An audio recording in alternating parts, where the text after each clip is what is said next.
Are self-voicing by default. Again, as I said, you have the option of using a screen reader or a braille display or both.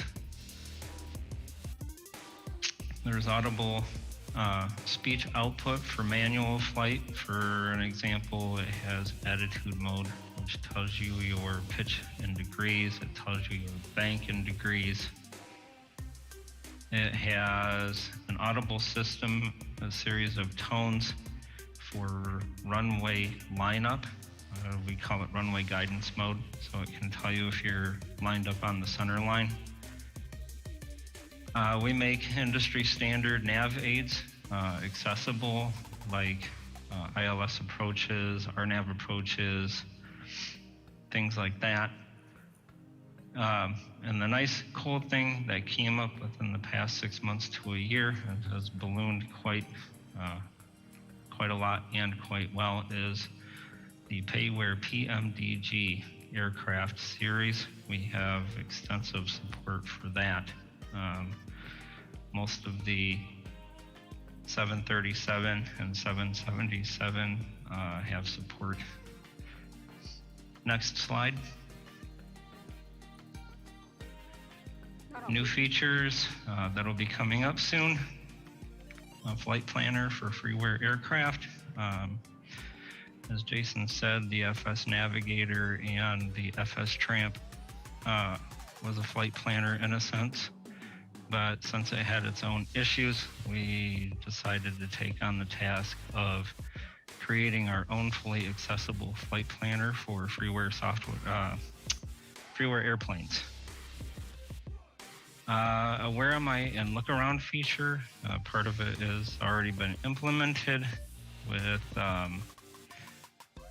being able to see the nearest city and the city you're currently flying through.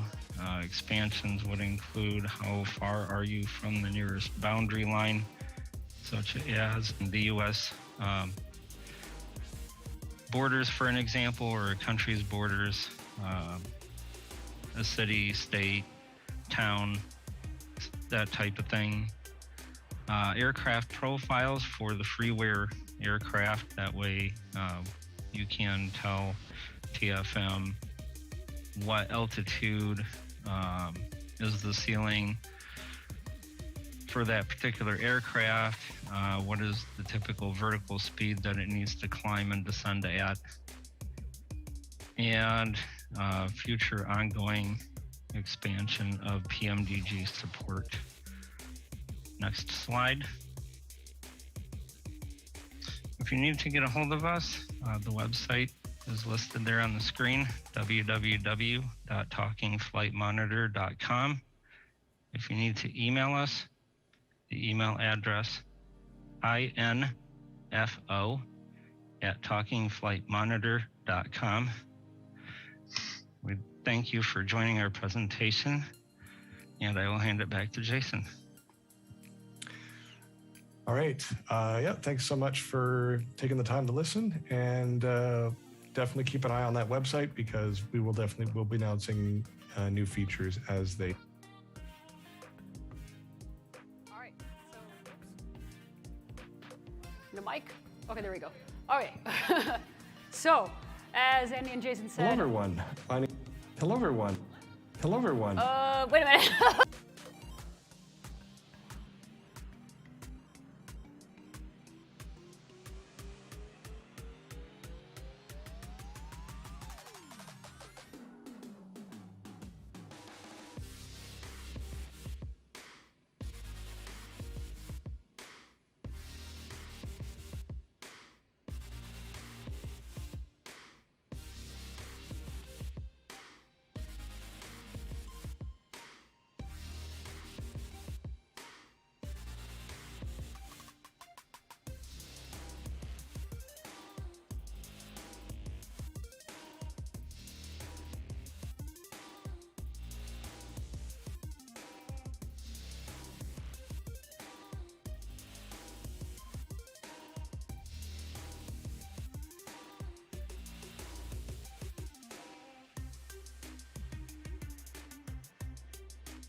Well, hello everybody. Hello.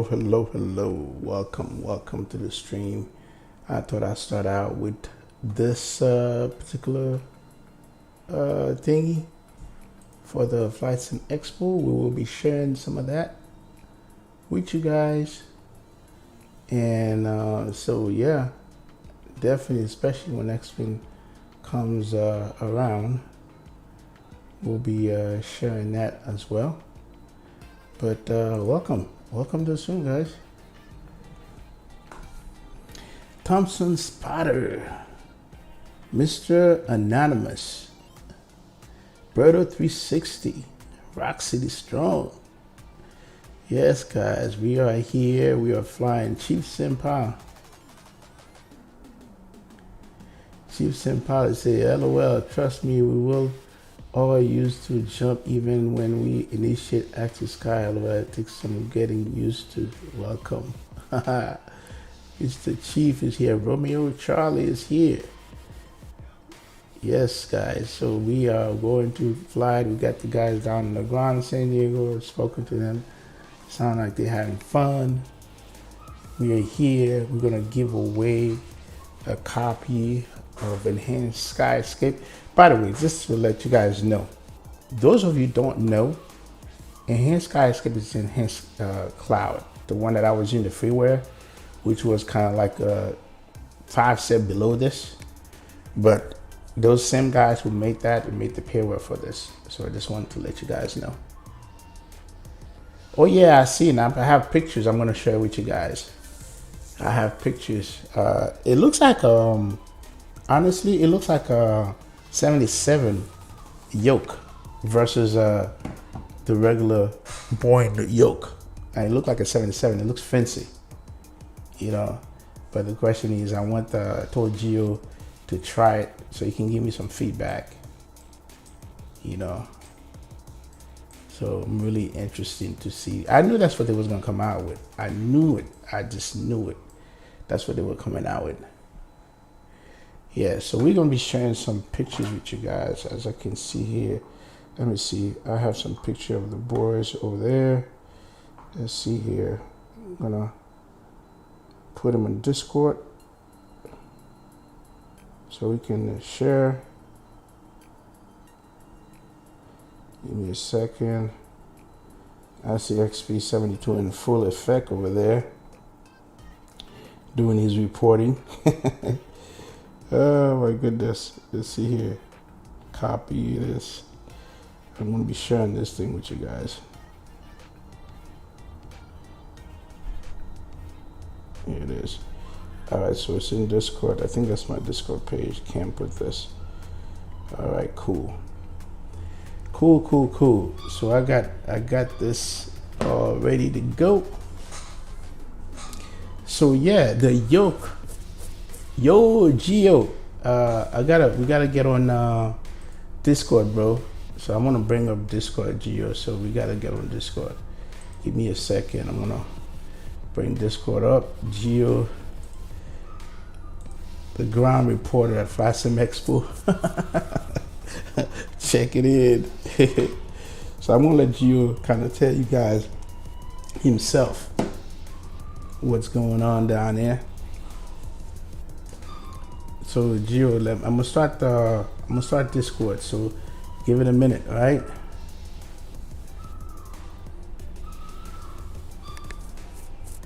Just give it a minute. While Discord is coming up, let's go ahead and bring Vatsim up, because I know they're in full effect down there with the Boston ATC guys down there. All right, let's go here. Gooey. Captain Nate, what's up? Yeah, she's getting old, and then she's have some few health issues. Sometime even if you take care of her, do things for her, she still does that. Man, I can't believe you still hear her voice, man. I'm upstairs, she's downstairs. Yeah, we're gonna have to handle that in a minute, because we can't have that, because it looks like somebody's hurting the way she sounds. Because if you hear it, that's when everybody else can hear it.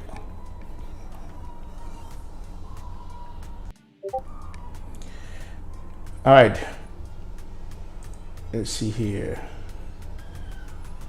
Okay. Cam is in here. So Gio, I'm going to call you on I'm gonna call you on this thing, okay, on Discord. All right. Let's see here. Where the hell is Gio?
All right, I'm back. I'm back. So, again, I think Geo, let's see here what we got. Yeah, they present at 2 p.m. Pacific time. So let me call you, Geo. We had a group chat here. I wonder if I can find it. Here it is.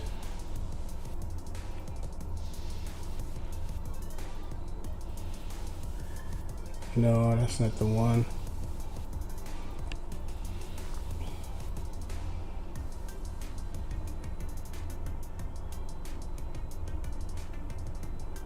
Okay, is that the one?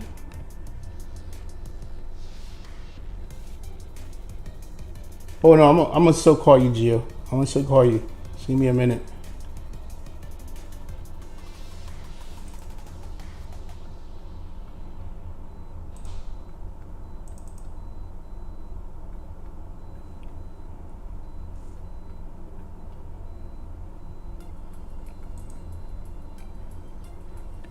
All right, I'm calling you now.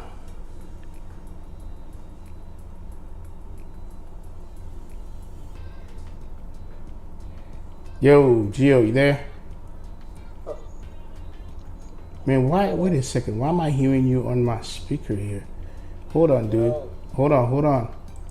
Cause then they can't hear you over here. Give me a second here. Hold on. I gotta change this. Oh. All right. Yep. Yeah, I can hear you. Now it's better. I told him. That's better. So, hold on. Let me put you on the Bluetooth. All right. What's going on, fellas? Yo, CJ, the homie. What's good, man? Hey, retired firefighter. Cam. Hey, if we can add you to this group chat, we will, Cam. I don't know, how the hell do I add you? Oh yeah, I can add you to here. Hang on a second. I'm gonna add you, Cam. Where you at? Where's Cam?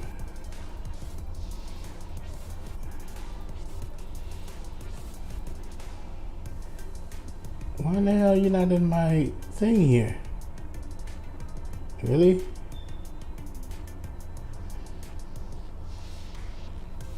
Ah, Jesus. Yeah, you're not there. Nope, you're not there, man. Damn it. That's cool. All right, Gio. Yeah, I can hear you. I can hear you. Cool. Yep. What's going on, everybody? What's going on? Yeah. Who's that? I know she's just on mute right now. So, Gio, tell me your first impression. Tell me your first impression of the Trustmaster yoke. To be honest with you, man, it's pretty nice. Like, I love this thing. The outside is plastic, but inside of it is like all metal, 100% metal on inside, but outside is plastic covered.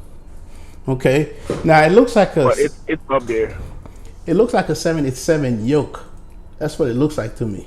Yeah, that is a 77 year old. So. And it's fully licensed with Boeing and everything. Okay. Yeah, because I was looking at it. I said, look, that looks kind of fancy. You know what I mean? It looks kind of fancy. Hey, actually, they following us? Yeah. You got address? Yeah. Okay, cool. Hey, put XPX. Is XP on the line? Why he's not talking? No, he's driving. You're gonna go get something to eat. That's right. Oh, wait a minute. You have the cops? Don't have the cops following me down there, man. What? Nah. I heard something saying follow. Hey, listen, I'm gonna let you guys go and get something to eat. I'm gonna hit you up back when you when you guys on the way back. So I'm gonna go ahead and set up. I'm gonna go ahead and set up. So I'll call you guys back. All right. All right, cool. All right. Later, guys. All right. So the fellas are done. We're gonna hide this. Okay, put you away. let's go ahead and get on Vatsim. So cockpit. So we're gonna be Alaska. ASA 617. It's gonna be PM.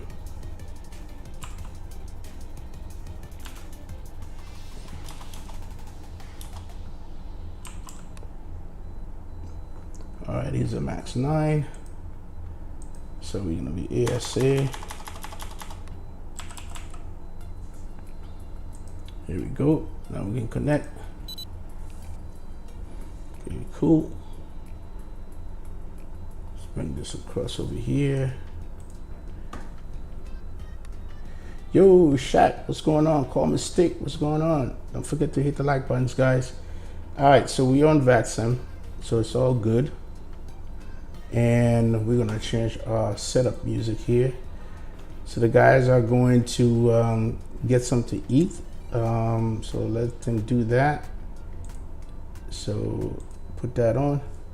In the meantime, what I will share with you guys is some of the pics that they have. So let's go to my general section. And you get to see Cam and the fellas. All right, screenshot.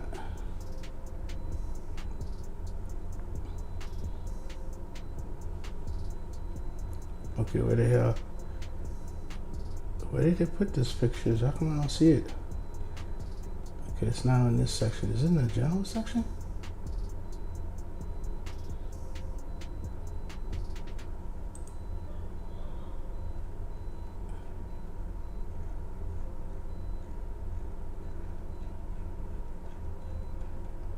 Okay, great. Where the hell did I put it? Did they put it in the XP section? What the hell? Give me a second, guys. I'm trying to pull this up.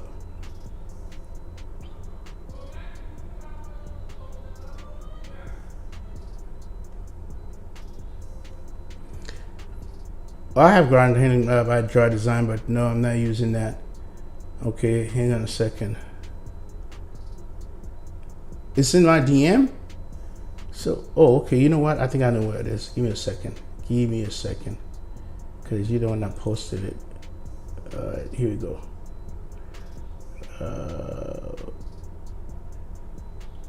Maybe this is Phoenix Cam.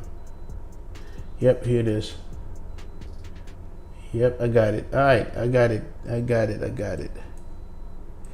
All right, we're gonna bring this over and we're gonna share this with you guys.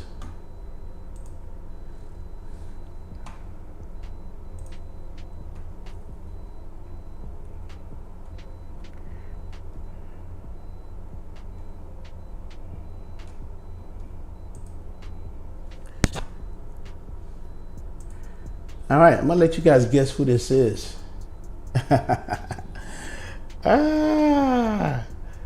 You guys know this guy here, right? That's Cam, and that's the hand of God. That's it right there. Nah, man, there's nothing ugly about this picture here. Seriously, man, that's them looking like they're having fun. All right, so now let's click on to the next one. Here's Gio and Cam.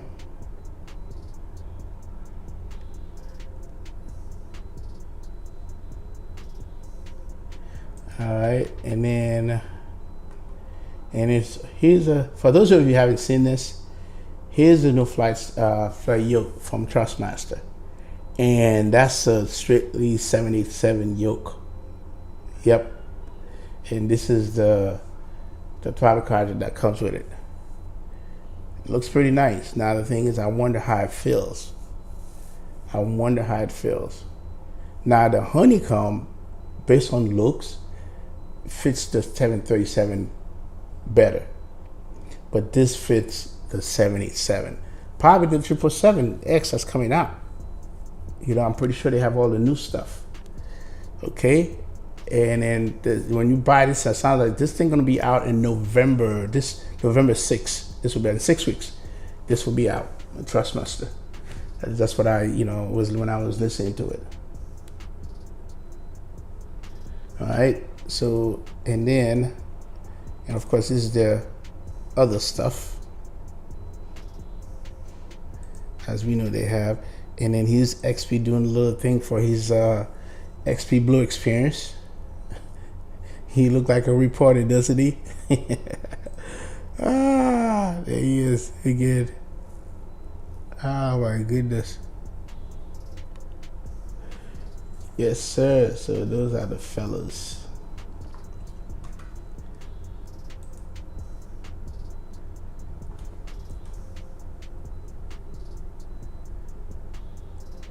You could put down some serious grease with those. Chief saying good things about this stuff.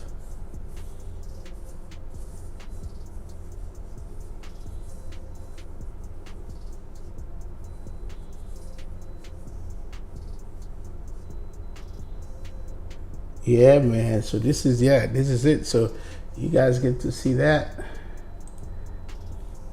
So come back over here.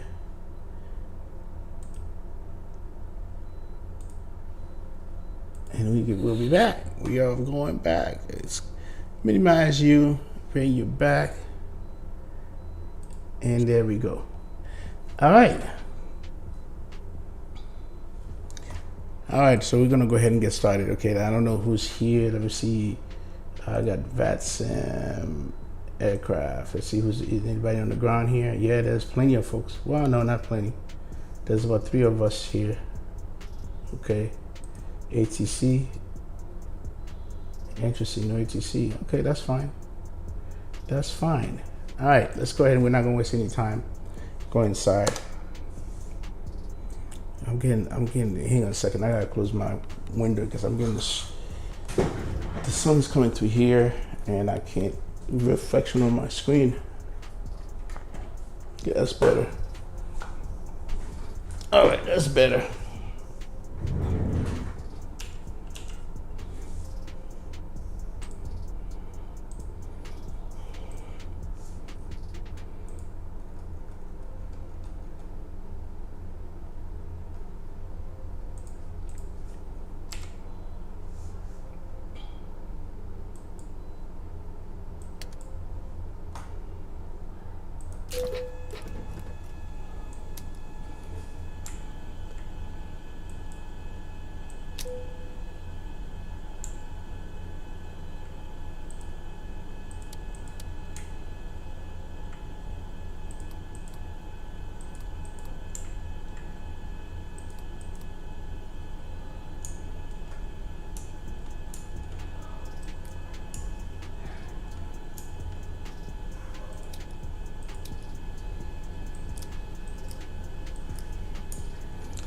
Let's see what we have as far as flight level.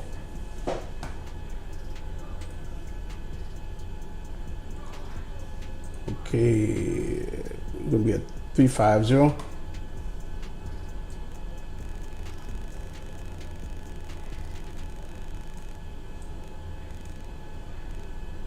Okay, we'll figure this out when we get there.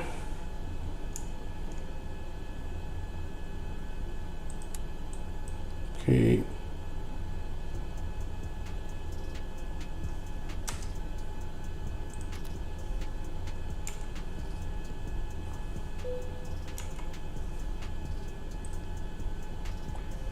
That's a lie. I think that's a bug in this thing. Okay, we got KC.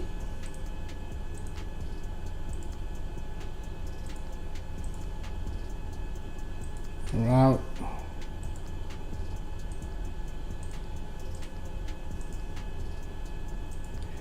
All right, gonna be ASA.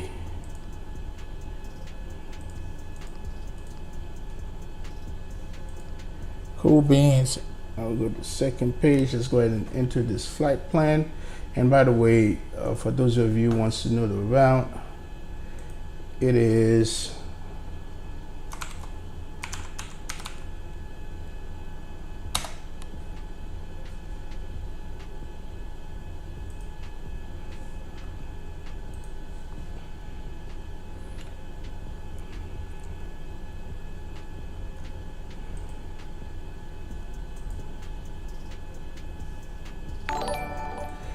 Uh-oh, who's that?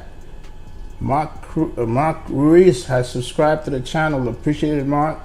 Welcome to the channel, man. We're going to give you a good show today. We're going to show you something about X-Plane, give you some nice cloud, and then you'll be eligible to participate in the drawing for the enhanced Skyscape. So yeah, welcome, man. Welcome. Appreciate the subscription. All right, so excuse me. It's Sneezy here. See here. Okay, is everything froze?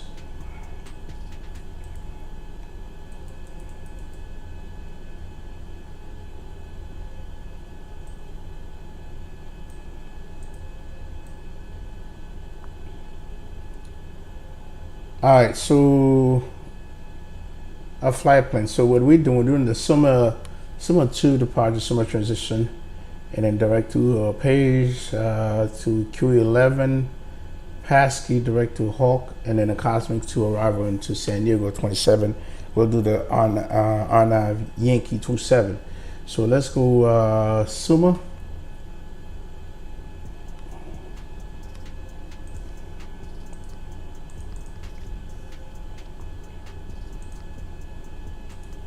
And then we go to page.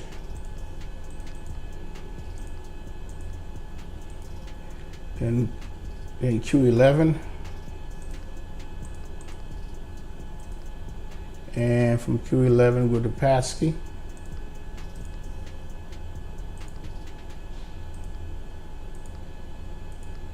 All right, from passkey we go to Hawk.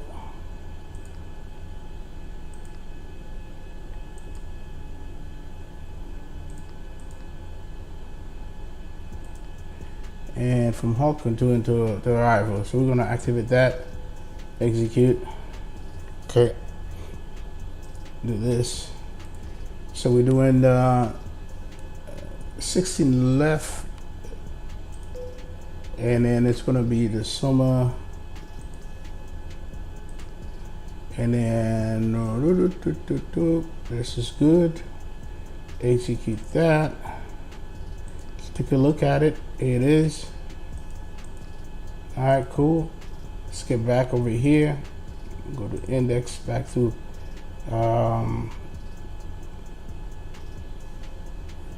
nope, back over here on page. All right, so we are doing the Cosmic 2, and then what is the transition? Hawk. Okay, and then we're gonna do RNAV 27 Yankee. I think that's it right there. It's just not showing on the screen. Yeah, I think it's this one here.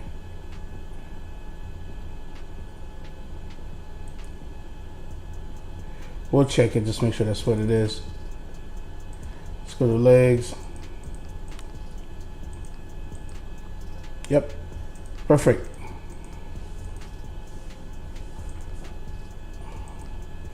Okay, so now we're gonna go to here, back out, start legs, go here, payload,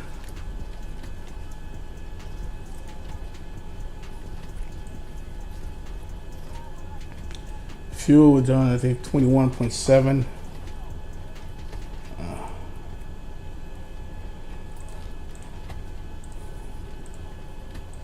Okay, payload, I think, well, what's our payload? 38.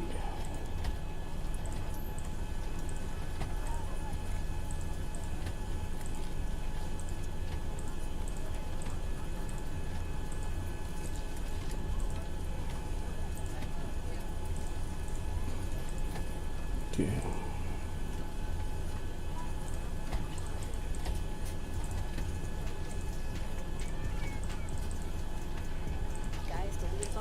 Okay.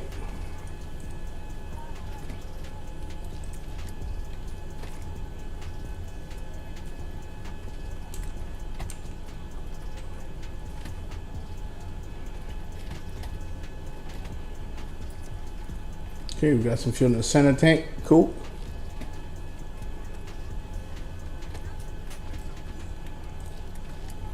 All right.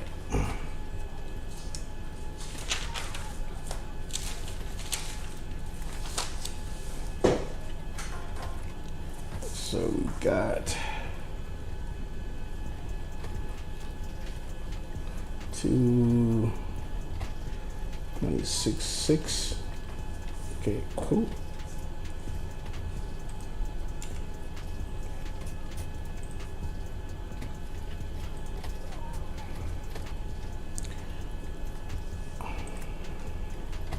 So it's giving, okay, I need to refresh this page because it's not cooperating. What the hell is wrong with this thing? Okay, 35, that's perfect. Okay.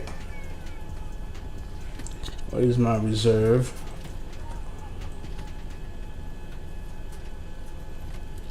$19.2.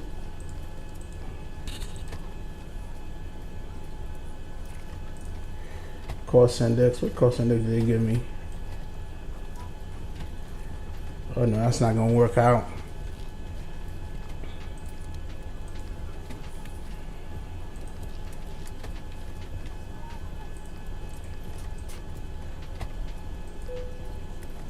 All right, so with fuel 313.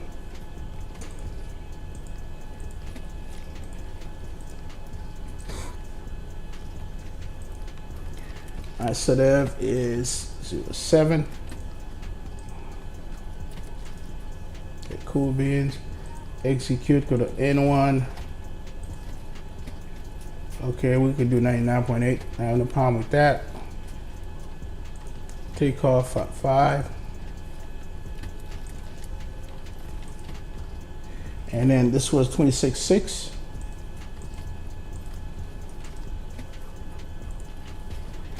Trim is 461, 140, 142, 150. 461 is a trim.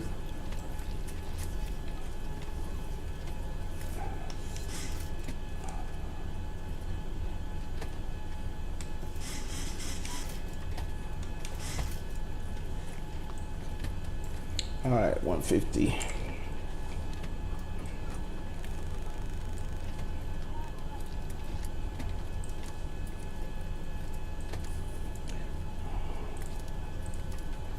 Okay, so the runway heading, I got it. All right, cool. So now, how we getting out of here?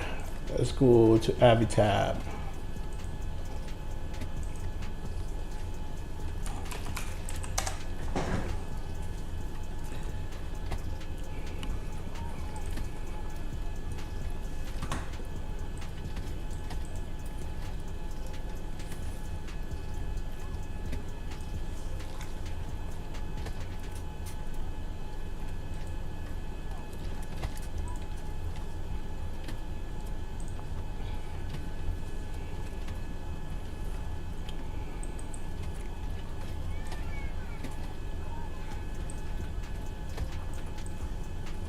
So 16 left. Let's group that together.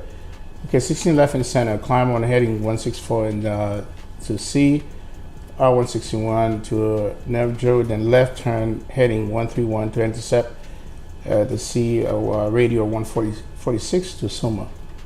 So we're going to do, initially we'll do 5,000 and then we'll climb out. Okay? We'll do 5,000 here.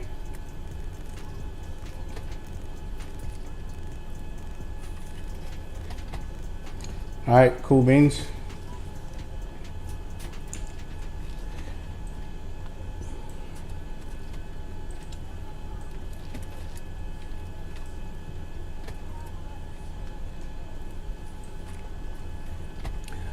All right, let's see what our altimeter is.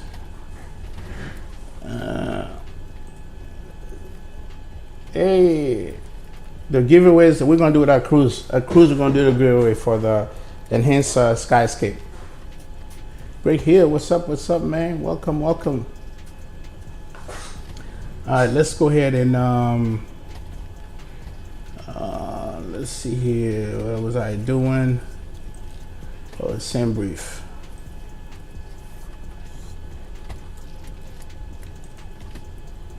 All right, let's get this all together. The flight plan. Load that.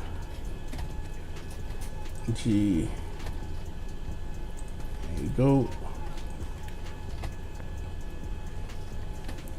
All right, cool. This is loaded. So let's go home. All right. 2989 is our altimeter.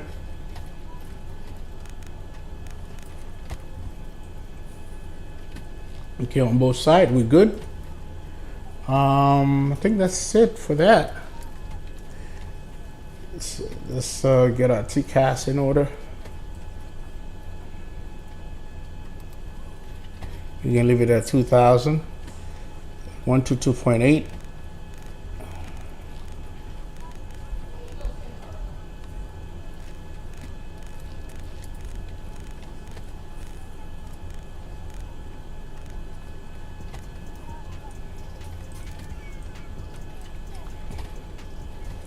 Okay, I think we're good there.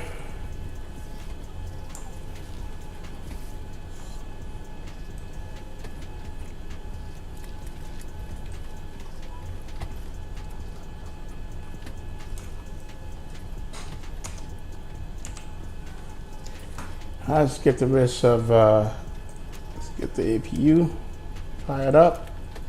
Let's get the rest of our pump, hydraulics, yoke, the yaw damper. I think we good.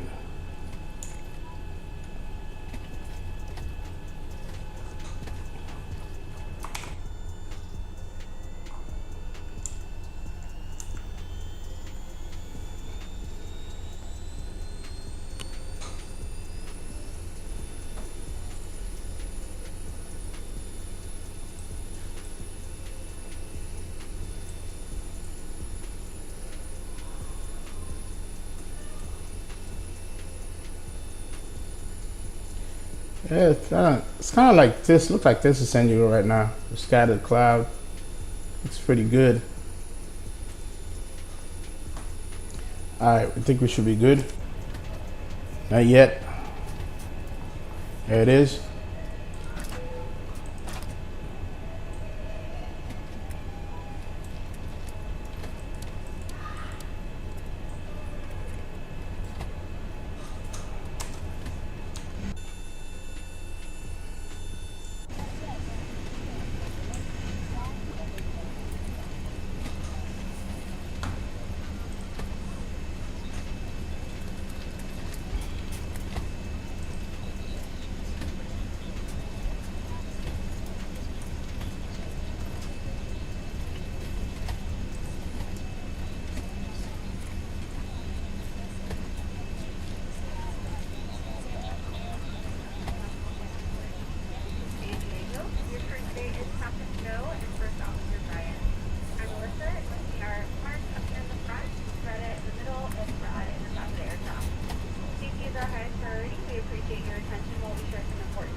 Uh-oh.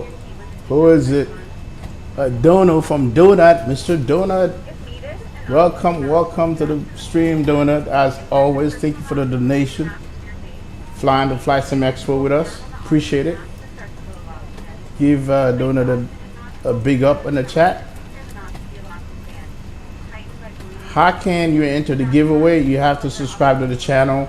I don't know your name. If you can type your name for me in English, go ahead and subscribe, and then you'll be eligible for the giveaway.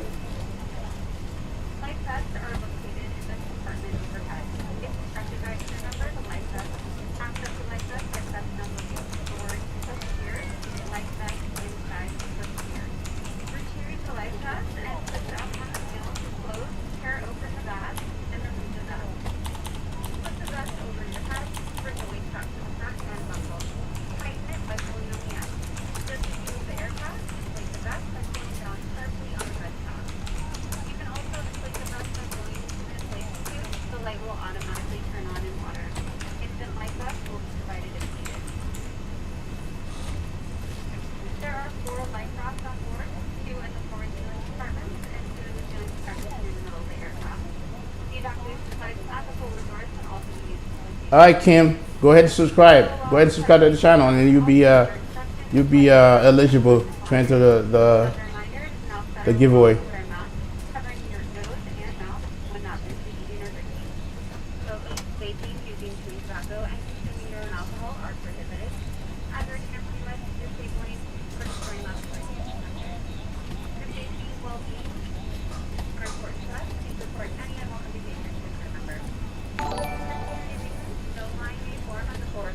All right, Kim, welcome to the stream. Now you'll be able to join. Thank you for subscribing to the channel, and you'll be part of that giveaway.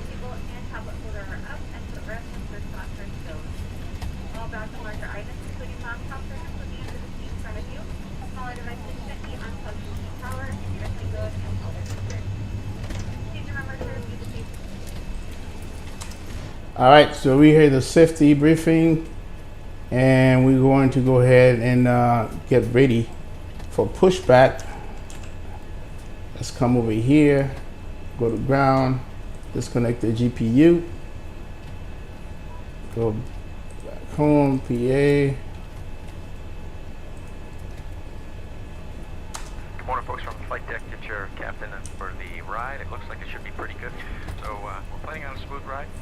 Get you there as soon as we can, and as safe as we can. We'll talk to you once we get airborne. Welcome aboard. Boarding is now complete. Flight attendants prepare the cabins. Verify arm door standby for all call. All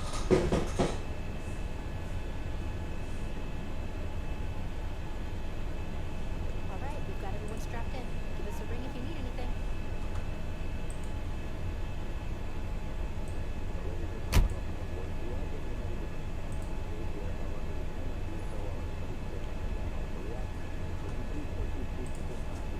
Seatbelts are securely fastened. Thank you. All right, so we got everything set. Everything's set there. Let's get you.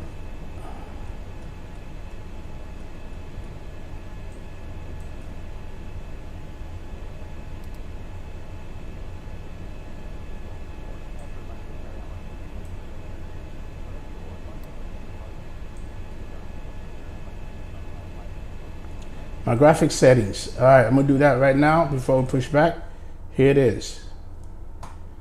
Visual at high, texture at medium, and I'm gonna explain to you why I have texture at medium. My tile is to FXA. You don't need to have it higher than that.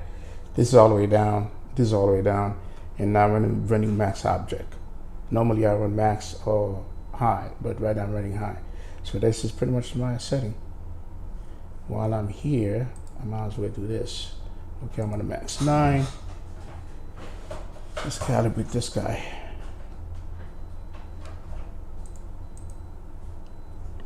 Yeah, pretty soon I'm gonna have a new set of yokes, man. So now I need to come have some competition.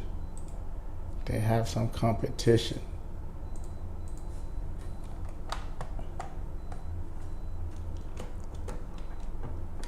Okay. Next one.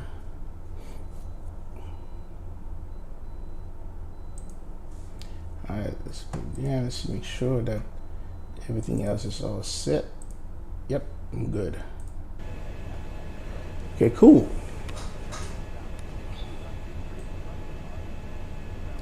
Let's call better pushback.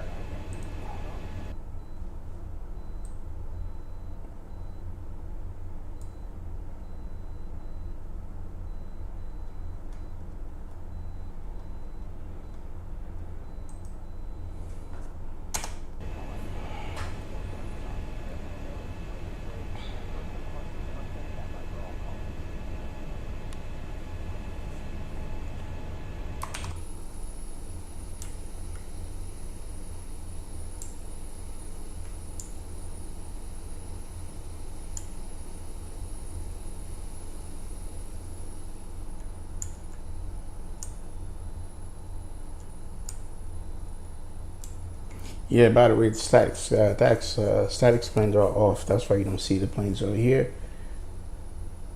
So did you use blue? Yes, I sure did. Yes, I sure did. This is reshade. These are my settings. Okay, and I got one more here, and these are my settings, my preset, and then blue effects, and Okay, that'll be right here. aircraft, this will be a 3-person wireless headset push. Yes, I did. I use both. They come together.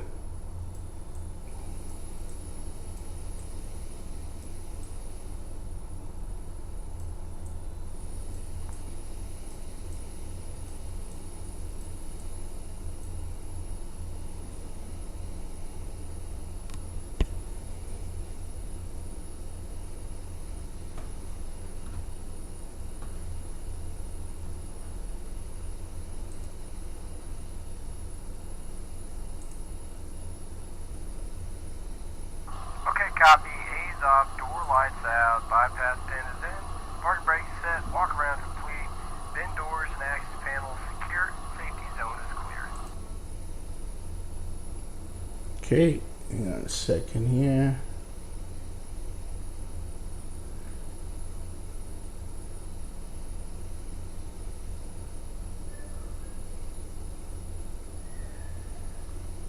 Oh, come on.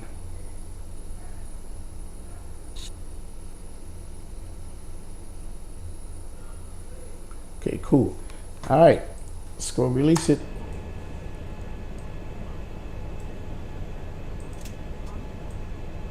Copy, parking brake release, clear start both engines.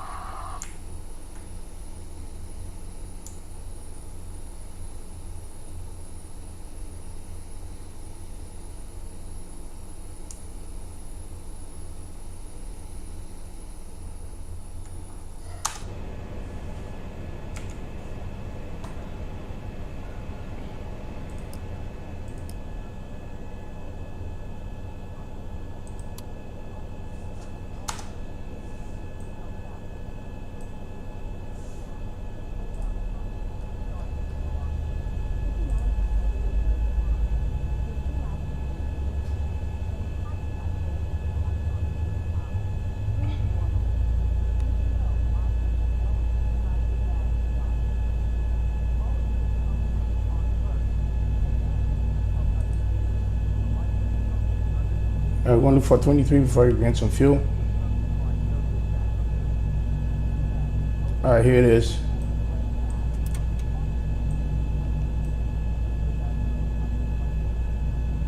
$25, and it's on. Here it is. Pull down on the red tab to inflate the vest, or blow into the red tube on the side of the vest. There is also a light that will illuminate upon contact with water. Never inflate the vest inside the airplane. If necessary, an infant life vest will be distributed by a flight attendant. The safety card shows how to use them. All right, we're using the center tank, so let's put that on. All right, slide number 2.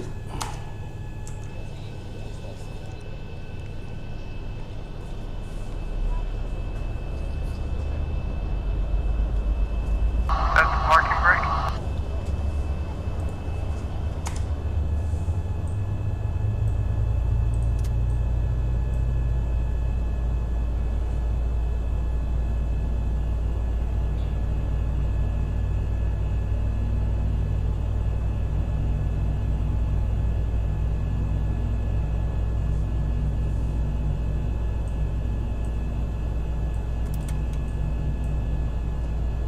Once you get to 25, it'll accelerate. There it is.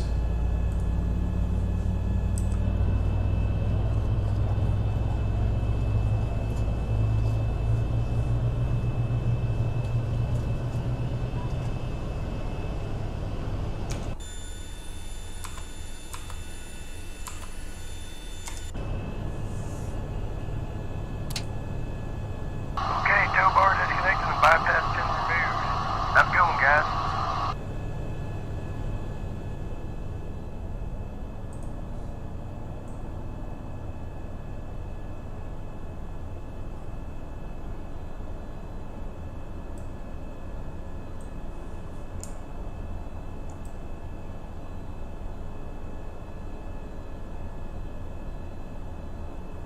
Okay.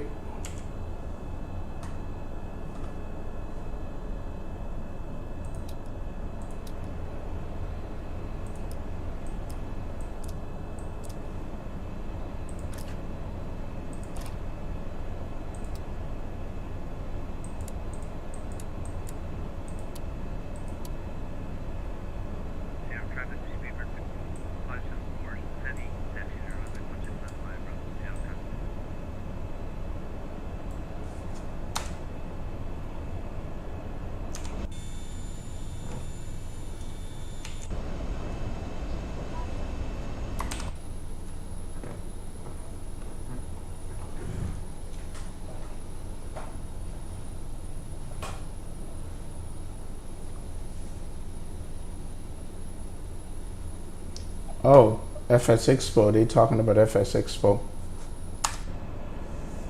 right, let's see. Vatsim. They're not on, but let's see. We're gonna bring them up and see who's on. All right, I think Pittsburgh is getting ready to taxi.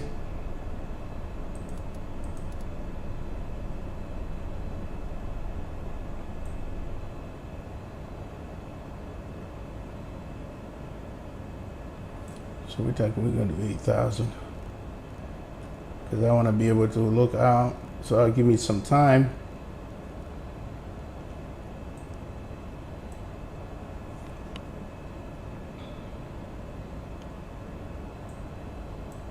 Seattle traffic, Alaska 617, get ready to taxi for 16 left departure, Alaska. All right, let me see what I'm doing here. Let's bring you up. Taxiway. So we're gonna do Bravo to Alpha. Seattle traffic, Alaska 617 will be taxiing via Bravo to Alpha for 16 left departure, Seattle.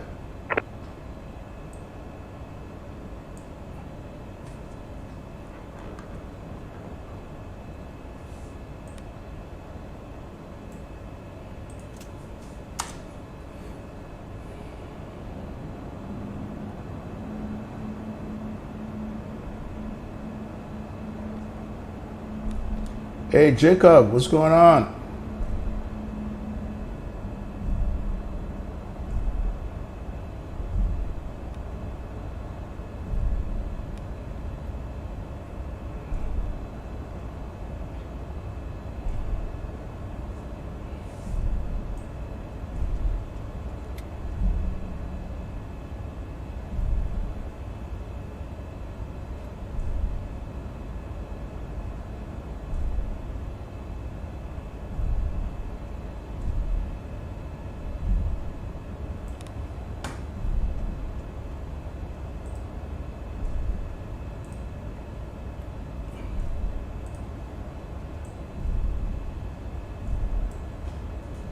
Let me wait right here.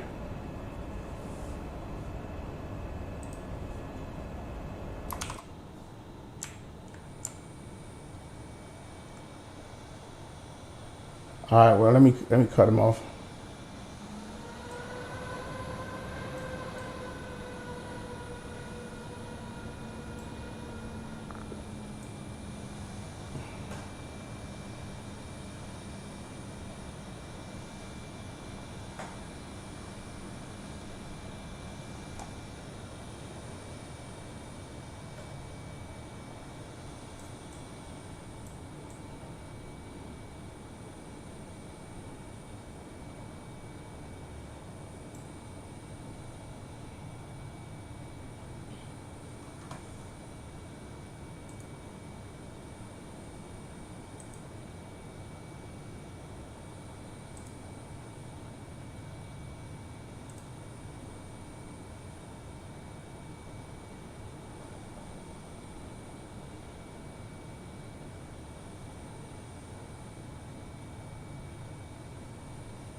Yeah, it is, Thompson. Yeah, it is. All right, let's slow down. We're gonna take full length. Seattle traffic, Alaska 617 taking full length. 16 left, Seattle.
Seattle traffic, Alaska 617 departing 16 left, Seattle.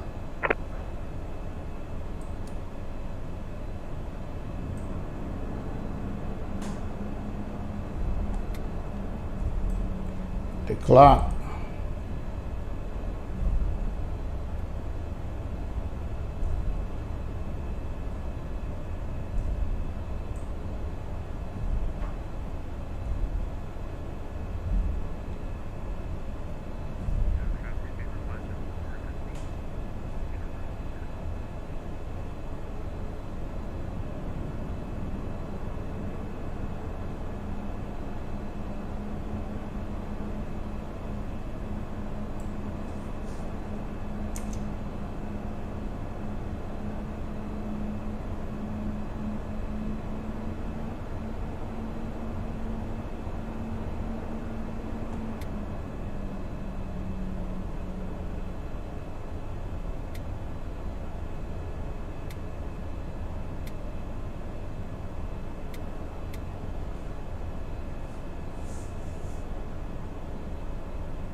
Wow, look at that. It looks like a 7.8 or a 777. Which one?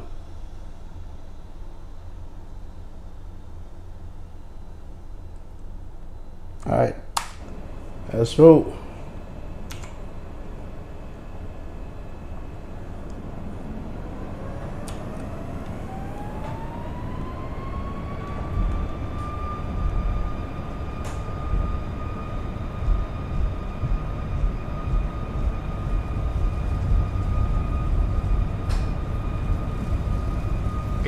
Cross check.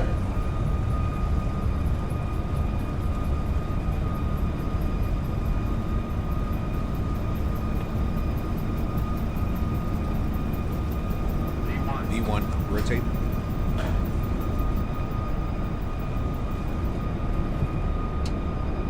Positive rate. Yep.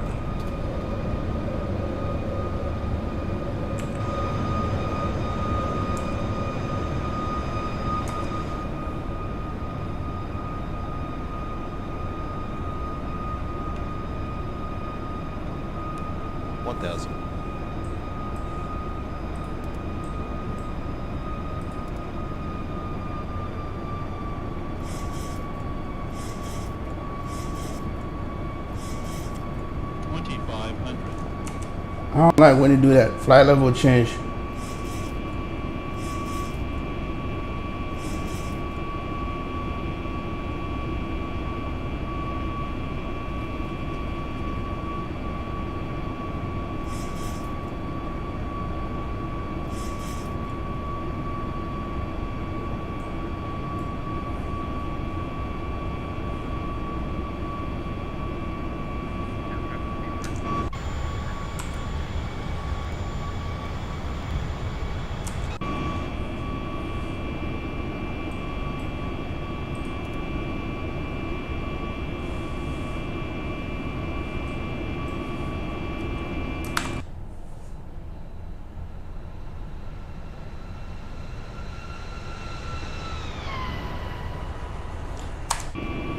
The only thing I should have did different, let me lower this,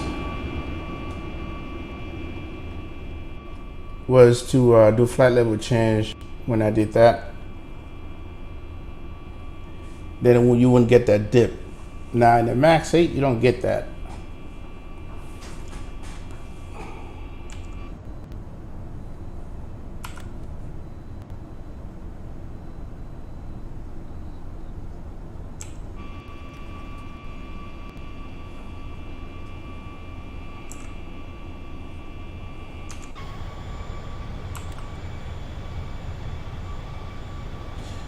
Oh, you know one thing I forgot to do? You guys didn't tell me about that. Stroke. All right, did I get that? All right. Captain Baznia, giveaway is going to be this cloud you're looking at. That would be enhanced Skyscape once we get the cruise. So if you're not a subscriber to the channel, make sure you subscribe so you can be eligible for it. All right, 1,000 to go. Let's bug up all the way up.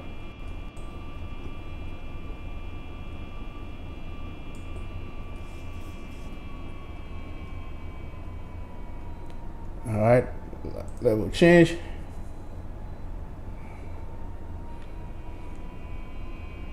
Yes, I do use V-State. I use 18 around the airport, and the rest is V-State.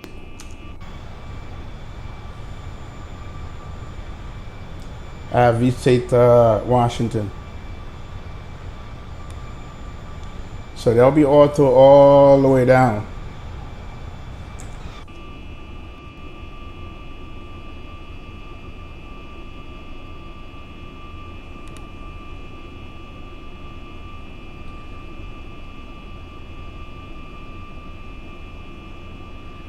Thank you, thank you.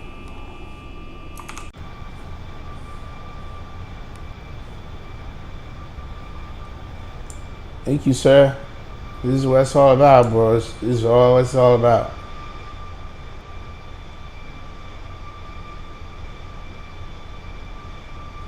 All right, I think we reached 10. Let's turn off our lights.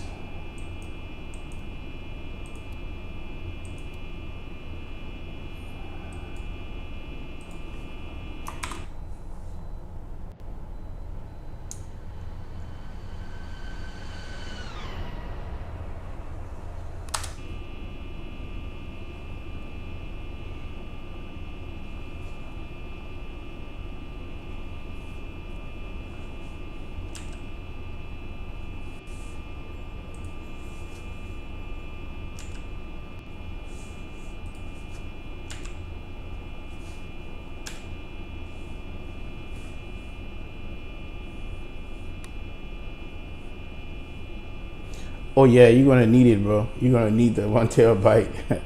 You're going to need it.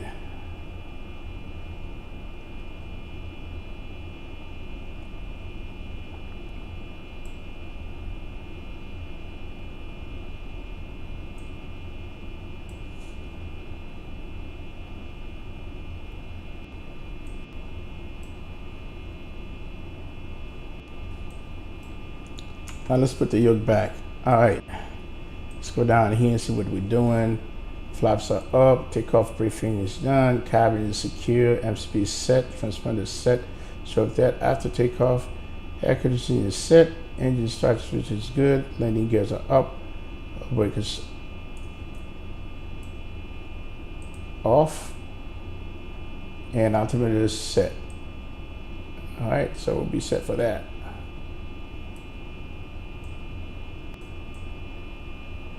Oh, look at that. Look at that.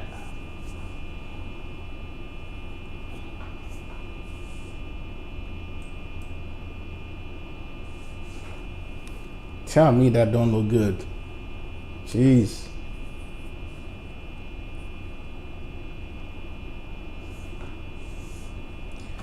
All right, we're gonna definitely, let's see, it's 4 something. Xfinity 11 hasn't come on yet for that. So look at these clouds, man. Look at these clouds. Yeah, we're gonna leave it right here. All right, altimeter goes to standard.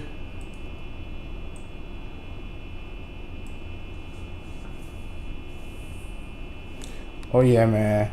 Oh yeah.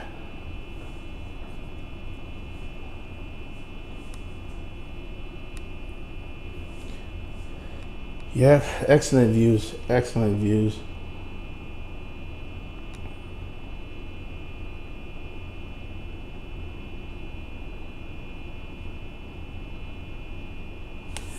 All right. Oh, I noticed something here. We're not climbing to. Got to put VNAV on. So it's gonna dip down, go 283.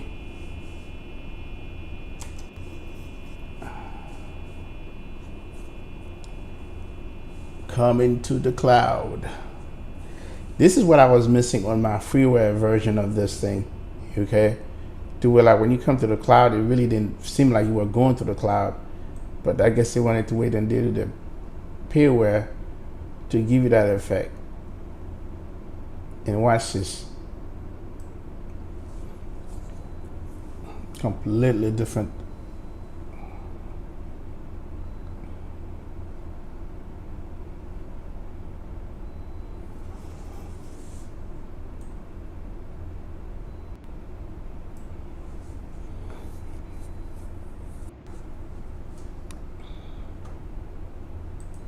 See, we're going through the cloud. The other one, it would just kind of poof and disappeared.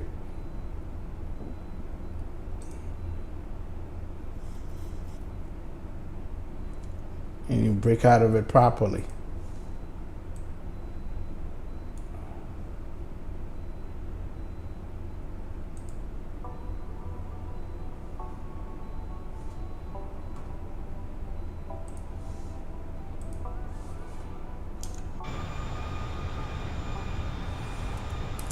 That's a snapshot right there.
Yes, give her at cruise.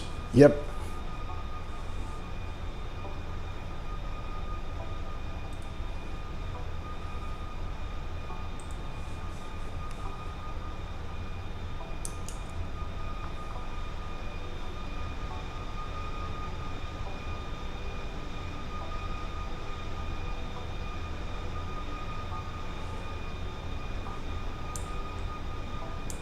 Ooh, look at this.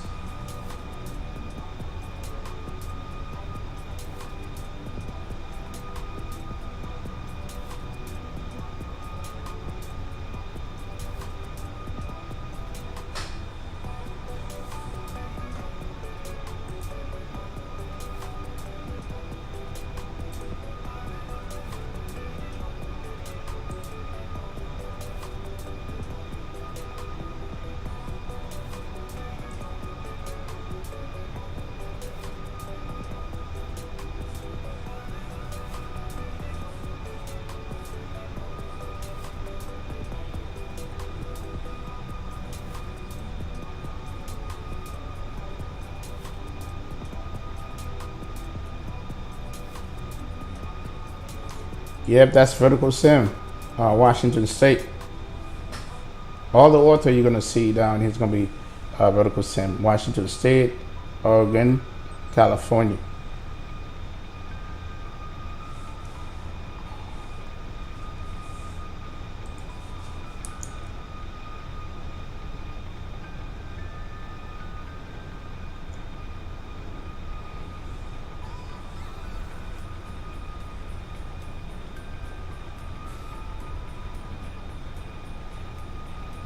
All right, let's go. I know we love this view. Let's go inside for a bit. Oh, wait a minute.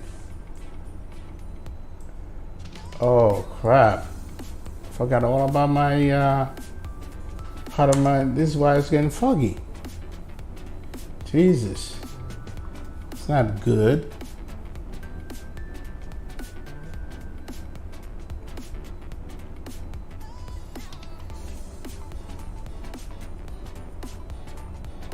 That's the first thing you're supposed to do.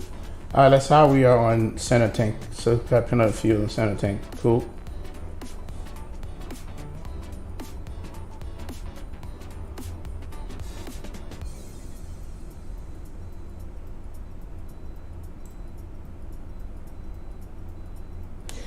We're almost there. We're almost there, bro.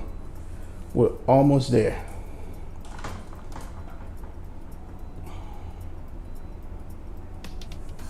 We 4 more thousand feet, we're there.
Yo, Drew Stone, T-Mac.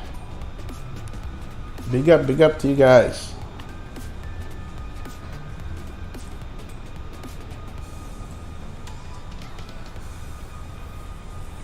Come on, guys, hit the like button. Don't forget. Let's get this up there before it gets to San Diego.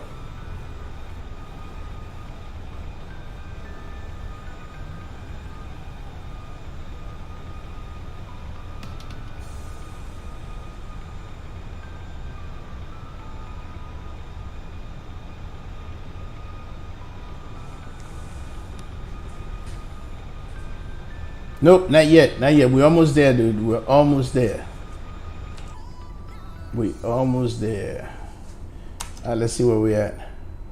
Yep, we're almost there. He waiting for that cruise. He waiting.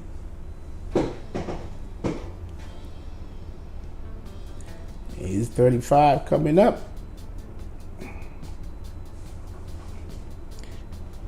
All right, we're gonna do a little bit. My 0.82. 0.77, I'm gonna cut it.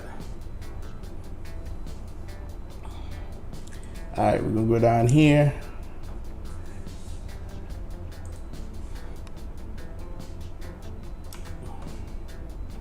We're gonna do slash 0.82.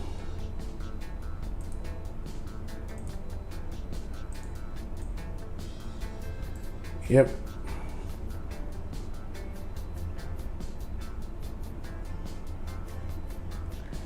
All right, we got cruise.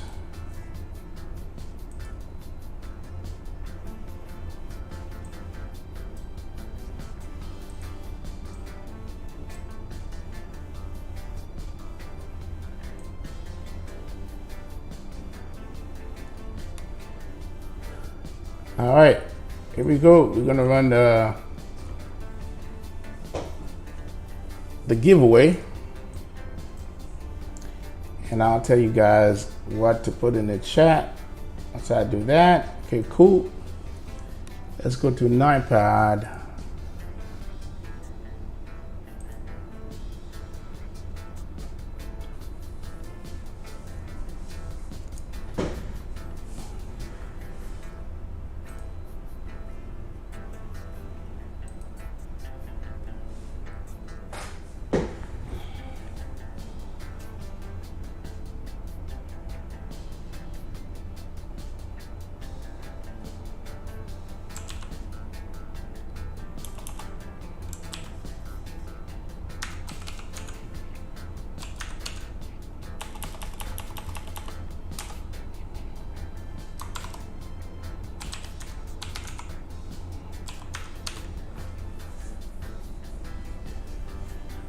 All right, let's lower this music.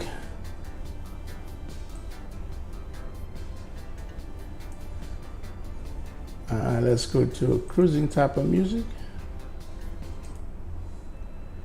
All right, you guys ready? Here's the keyword. The keyword is going to be this.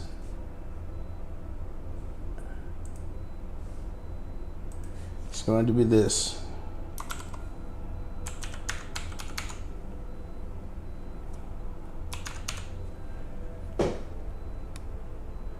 All lowercase.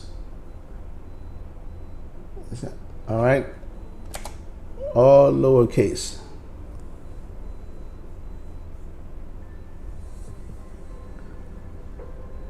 All right. All lowercase, guys. Let's get this thing rolling.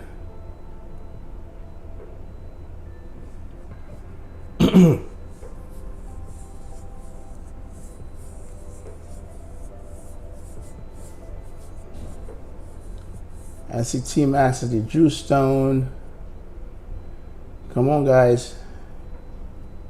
Call Mistake.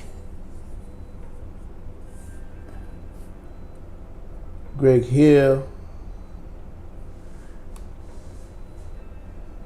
Thompson Spider. I knew you was going to come in there. There you go. Smooth Ops. All right, come on. Jacob, are you here? Get on this thing, man.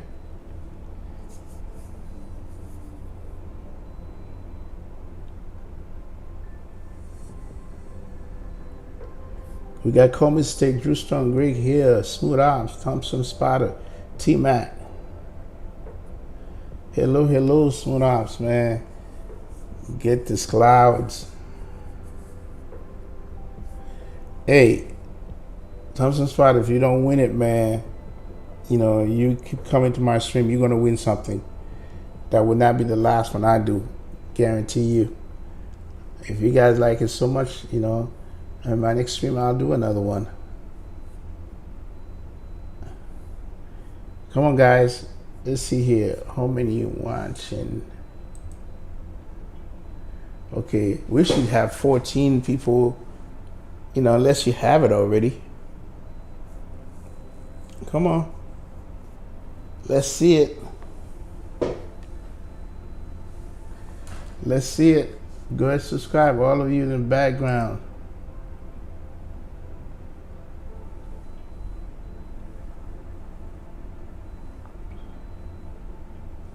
Come on. Got at least a C.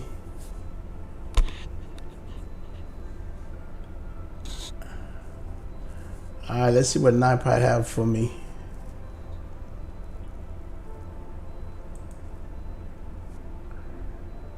So far, 6. I don't see nobody else. Come on. I want to go ahead and draw this thing. And you know how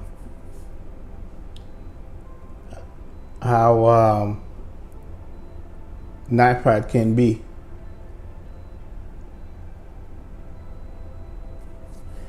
All right, looks like, this is all the people we're gonna have.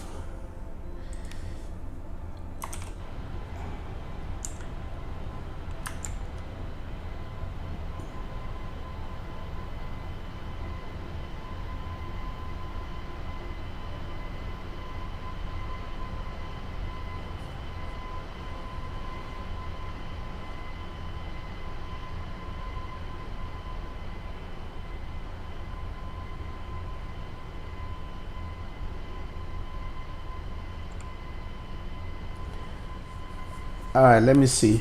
All right, I'm gonna roll it because I knew it. Thompson Spider gotta go. I'm gonna roll it. You guys ready? Here we go.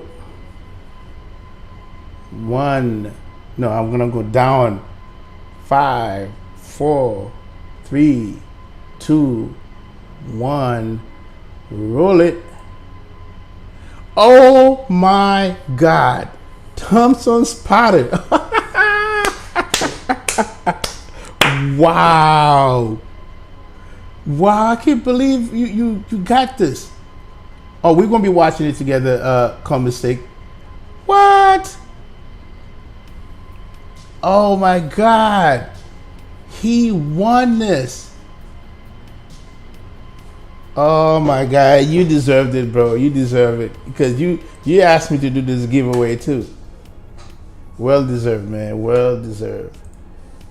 So Thompson Spider, hit me up in Discord.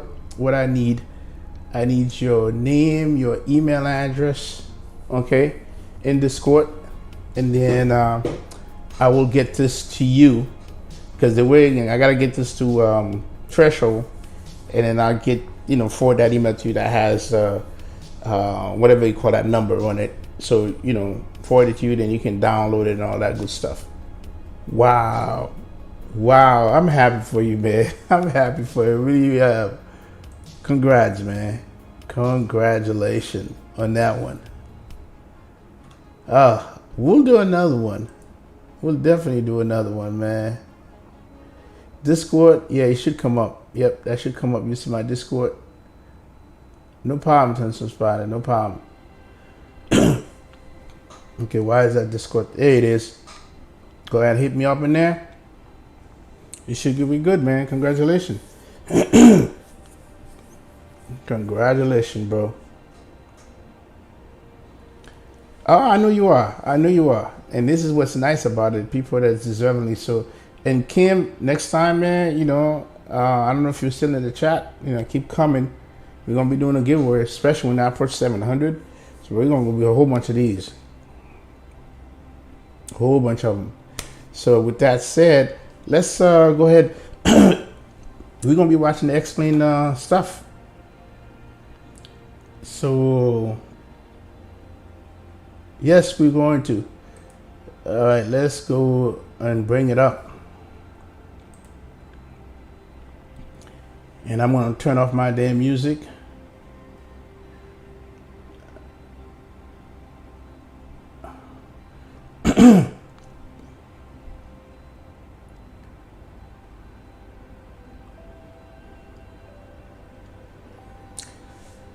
So almost there.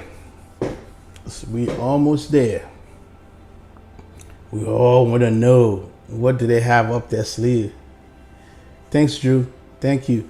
Hey, Drew, could you imagine, you say my sim looks good? I can't wait to see what the new X-Men looks like.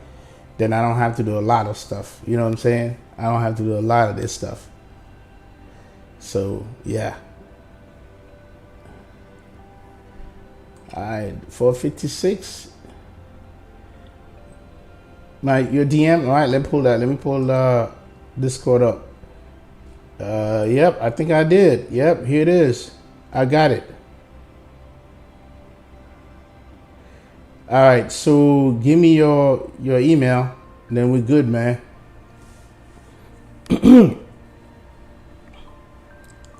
Yep, want your Gmail? Give that to me, and then we'll get it, and I'll forward you all the information you need, because and make sure you follow the instruction. There's a link on that email, or even on that download when you get it. Make sure, because you got to download this thing, in order for you to install this product. All right, so follow it. You should be good. Are they live? Okay. All right. Let's go. Let's go to this. Let's go to this journey. Join. Explain. Come on. All right. Let's do this proper way. Okay. This is rigging out. Come on. All right. We got to get into explain. We can't miss this. Hang on a second. All right. Here we go.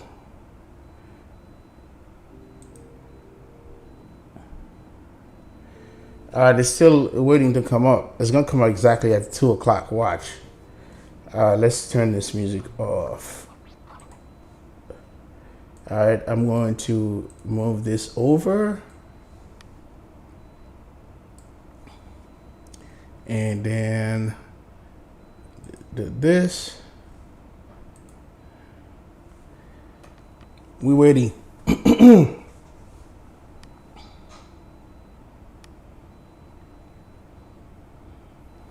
Now, where's my phone? They also sent me their link too. Let me see.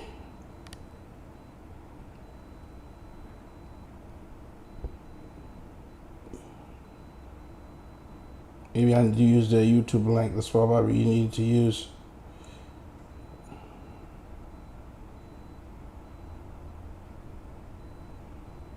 Oh, here it is. Cool. All right, I need to use that.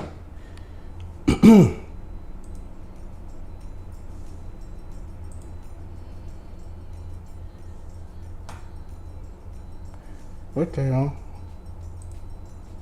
Oh, wait a minute, guys.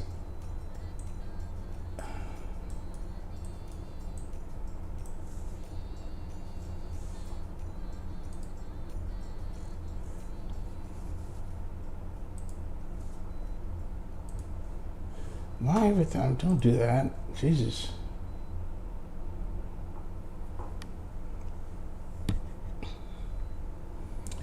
Here we go.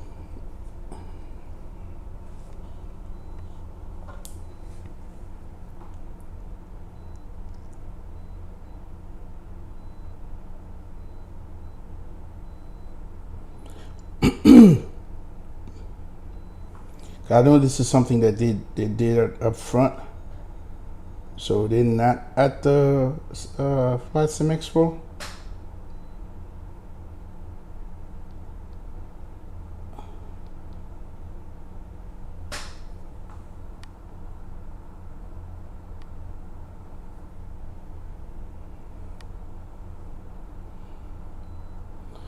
All right, I'm gonna read the chat on my phone right here while we. All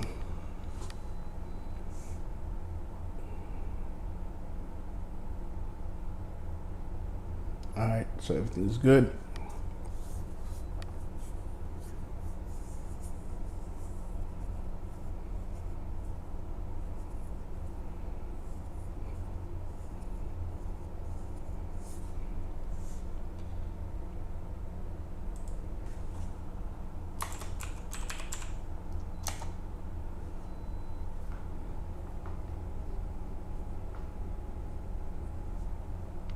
All right, come on, guys.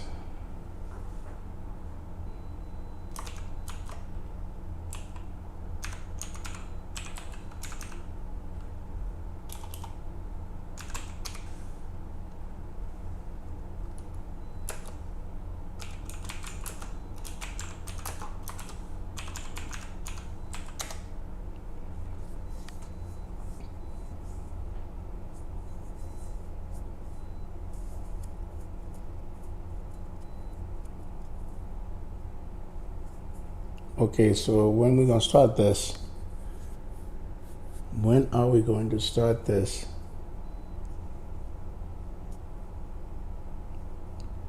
It's 2:01.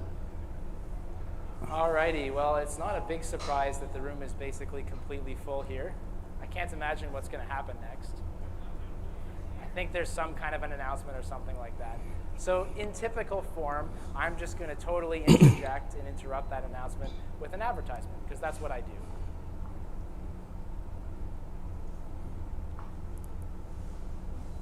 X-Craft. Uh-oh. Don't tell me what they're coming up with. Capture in real time. Whoo. Okay. Intro screen.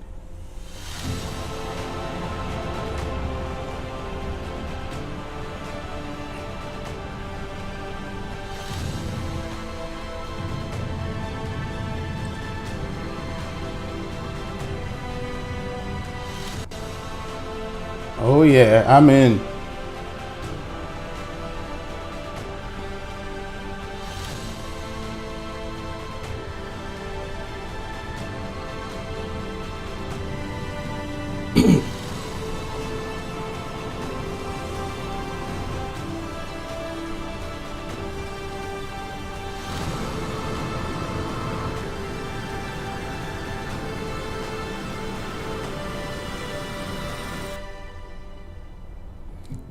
Yeah, I think they do that premiere on the new X-Plane. So of course, if you were here this morning, you already saw that, and if you weren't, then that was the first time I fly this airplane for work. So that looks like an absolutely amazing add-on. Hopefully what you're about to hear doesn't change anything that X-Craft is planning with that. That's about all I have to say. My name is Evan. I'm the co-founder of FlightSim Association. We put this show on. For those of you who are watching on our online platform, a huge thank you to you for doing that. I will try to get some of your questions in the room. Of course, we'll be happy to take some questions in a few minutes. But for now, I'm just going to get out of the way. What's really exciting about this presentation is that Laminar Research has done what we've always asked developers to do, and that is use this show to give you some really, really cool news. So Thompson, I'm going to leave it to you and the team to give these people something that is really impressive. Please welcome Thompson from X-Plane.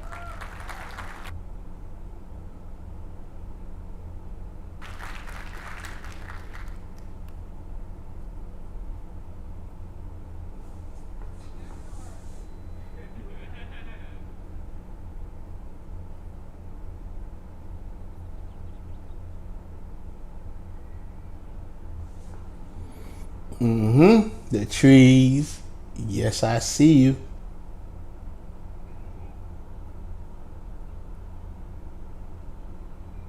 Real forest. Woo! Some canyon calving.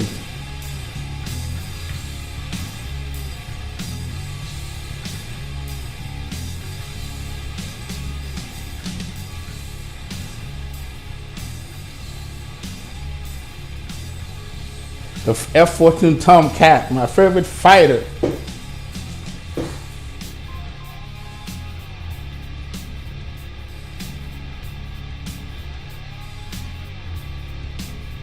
Oh yeah, my favorite fighter, man.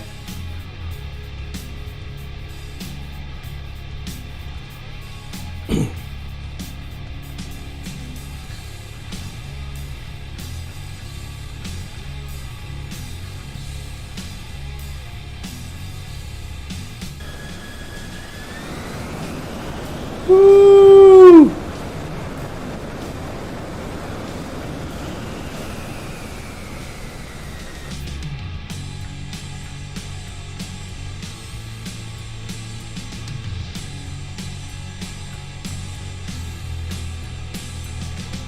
So it is X-Plane 12.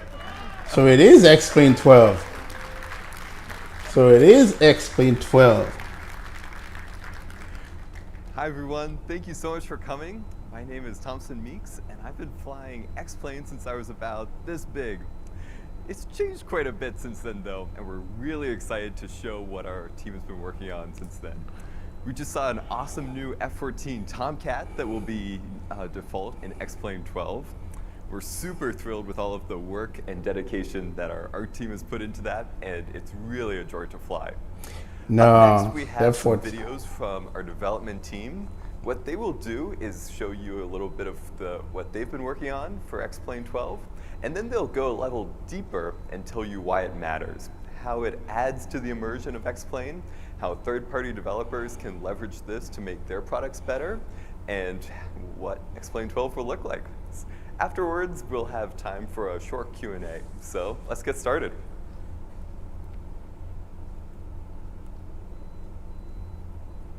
Hey there. So, I've been trapped in But the upside is I have gotten a lot done. I've overhauled literally hundreds of systems inside of X-Plane. But the one I want to tell you about right now is the real weather system. So, as you probably already know, with X-Plane 11, you can set the weather with little sliders and whatnot, and you can check a box to download real weather. And when you download the real weather, what X-Plane 11 does is it downloads maybe 1,000 or 2,000 METARs. Now, a METAR is a weather report that is given at an airport. It's the actual observed conditions at that moment. But when you think about it, this technology has a little bit of a limit, doesn't it? It only knows weather right near the airport. It's not actually a global image. And it doesn't really change in time in any sort of an organized way. It's just a new report every now and again.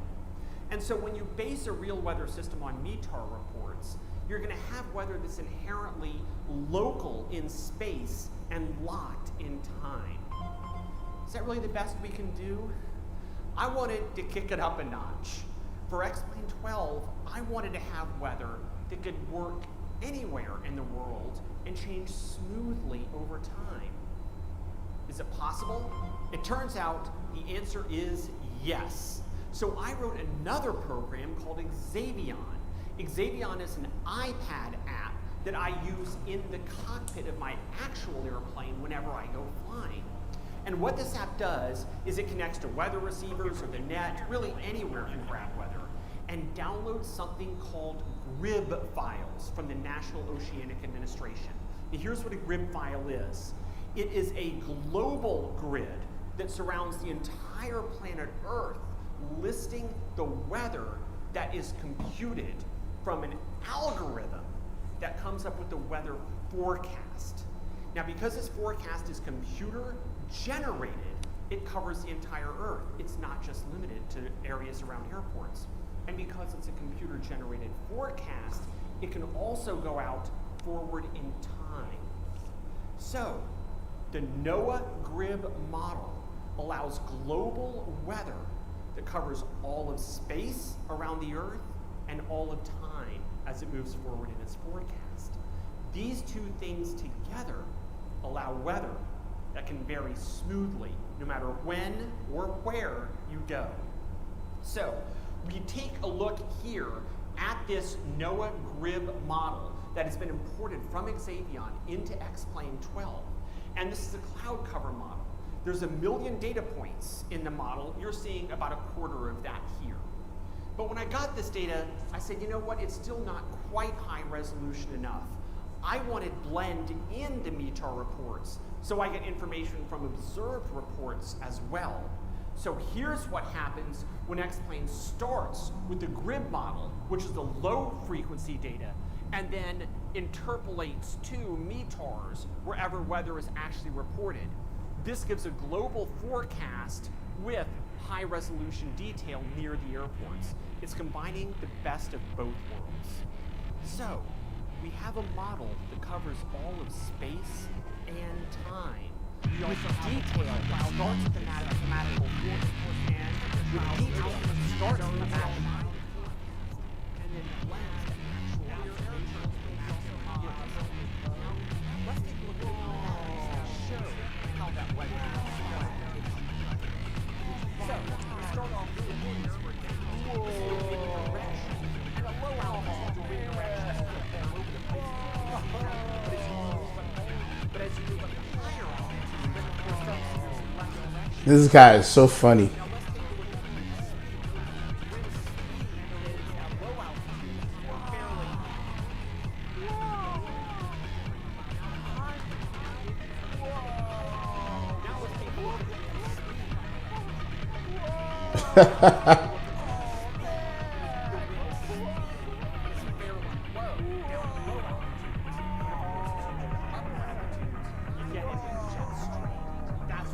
And so this weather model brings as well our new icing model to bear in X-Plane 12. And if you can survive a flight in icing in X-Plane, then you'll have some sort of an idea of what nature has in store for you in the real airplane. So when you put it all together, it's a pretty nice little weather model. And now we're going to go to Ben, and he's going to show you how he renders it.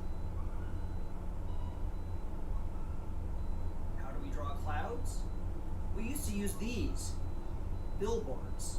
Our artists would draw a beautiful cloud and we would draw it up in the sky on a rectangle.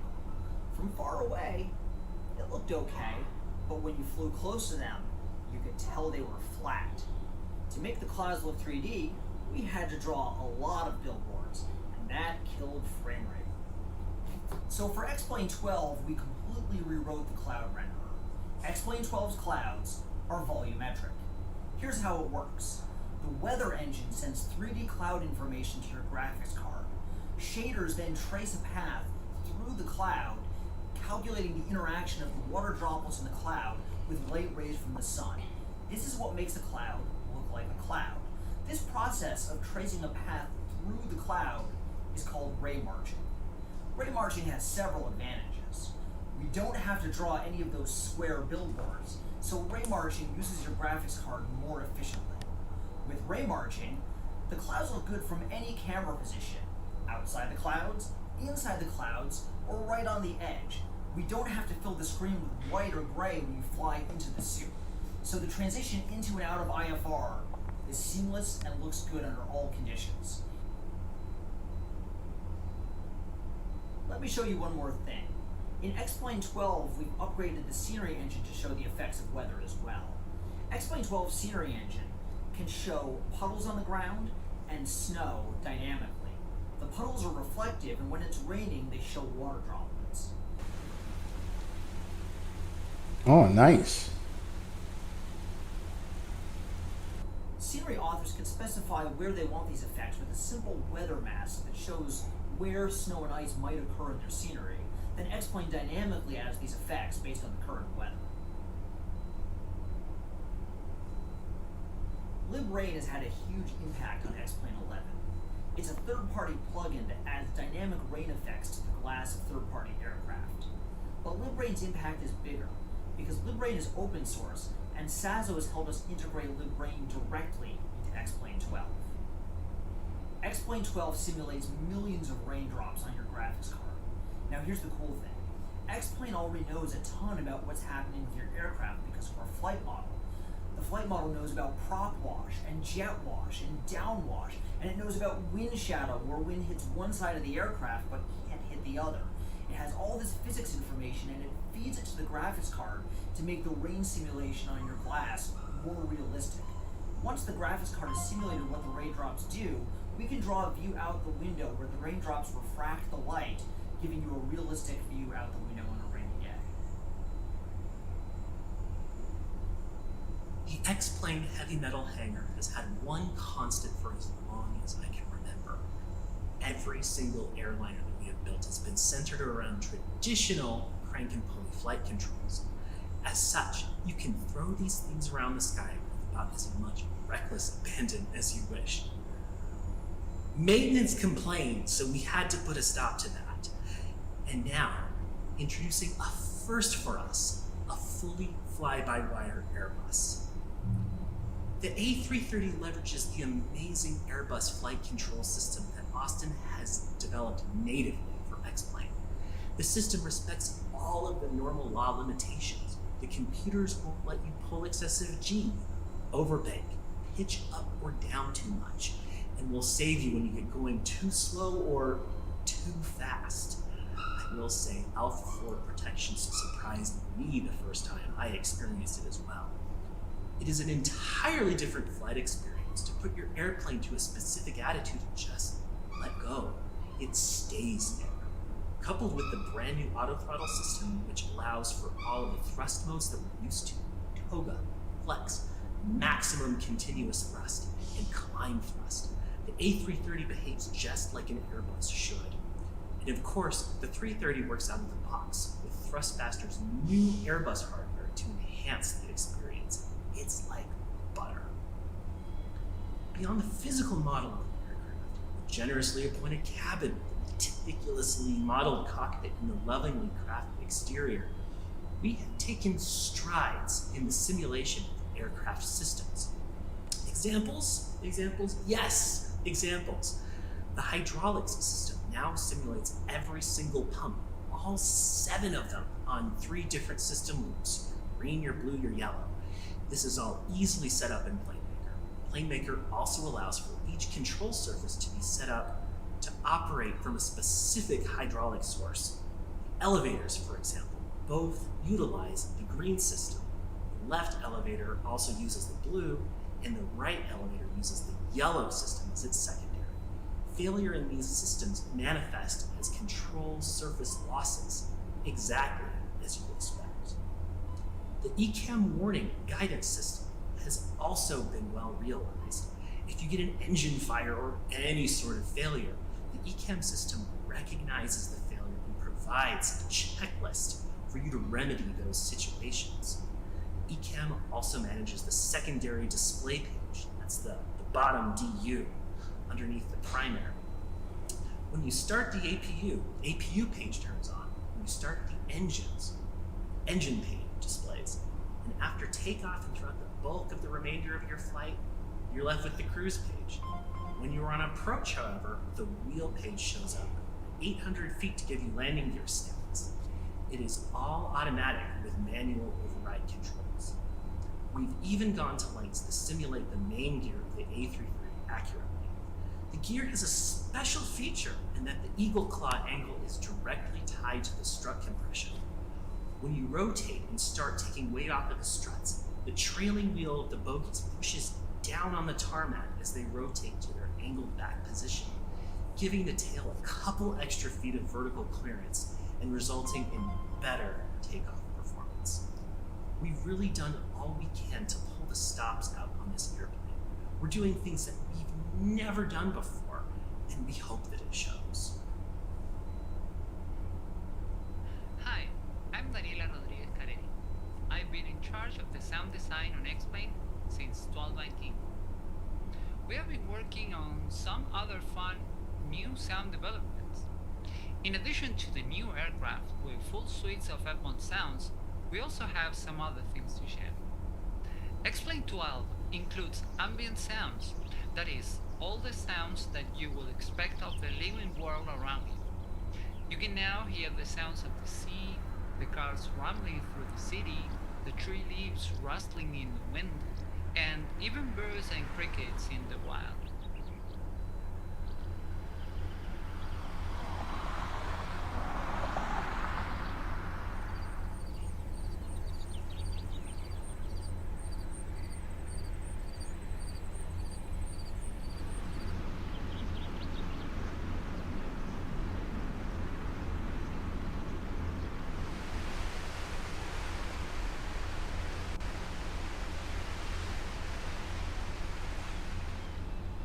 All these sounds react to the real-world variables, changing with the time of the day, temperature, and speed and direction of the wind.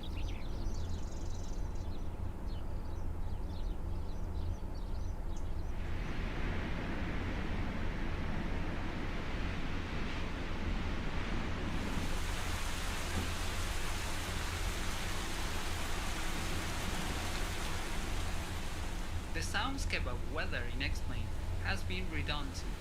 That means that now you have distinct sounds of rain, hail, and wind.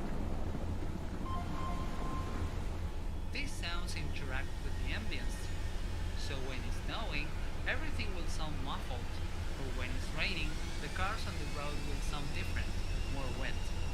The thunder effects have been upgraded, and we are using many different recordings for variety, distance, and intensity.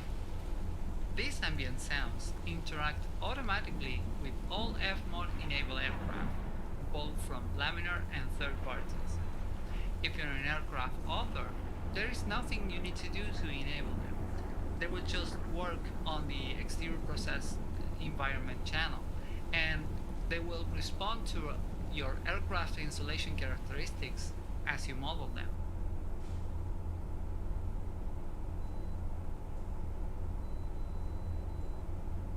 We can't forget about the sounds of airport operations either. All ground service vehicles have been upgraded with appropriate sounds recorded from real equipment.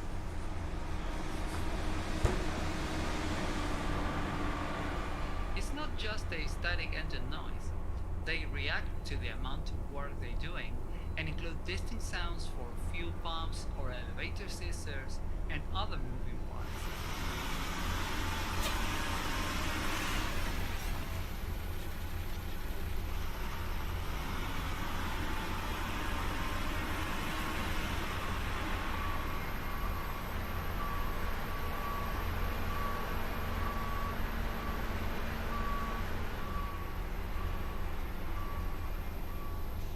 Now that jetways are animated, they make sound when moving too.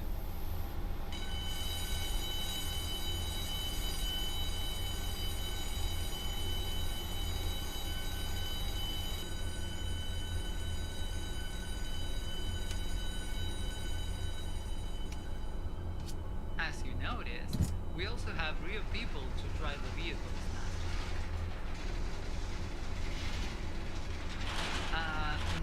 No, not you, sir.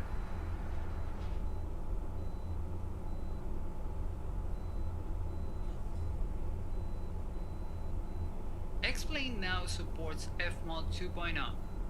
We upgraded the sound engine, and now all goodies from this new version of FMod are available to our community of developers. End users might not notice an immediate difference, but it will make life easier for all your favorite sound designers. That's all for now. I hope you enjoy the new sound environment on X-Plane 12. X-Plane has an absolute advantage when it comes to figuring out how an aircraft will fly. But that's only part of flight simulation.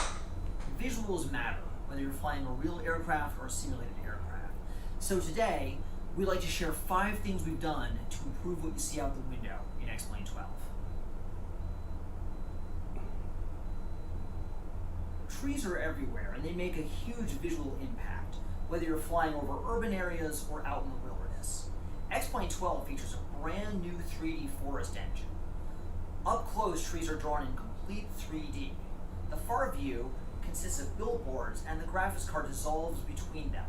Thanks to Metal and Vulcan, the entire forest engine runs on the graphics card for blazing fast frame rates. X-Plane 12's trees are animated and they sway and move in the wind. The amount of movement varies by tree species.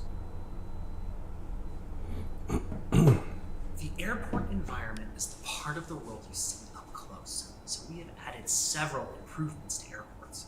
Runway surfaces are built using a new runway engine. Markings are placed precisely based on FAA and ICAO guidelines for a completely accurate airport setup. We have all new pavement textures that allow for more true-to-life scenes, adjusted for factors like airfield age, wear, etc. X-Plane 12 supports dynamic jetways and add an extra layer of realism. You can call for a jetway via the ground services menu. X-Plane 12 also features a control tower kit, a library of control tower objects that authors can use to add detail to airports on the X-Plane scenery gateway. Authors can control the style, the height of the control tower. It allows artists to really capture the look and feel of nearly any tower around the world. I used to live in San Diego, and it was summer pretty much all the time. Every single day was warm, sunny, and clear skies. That's kind of like X-Plane from version 1 up until now. Because in X-Plane 12, seasons are a first-class part of the X-Plane 12 scenery system.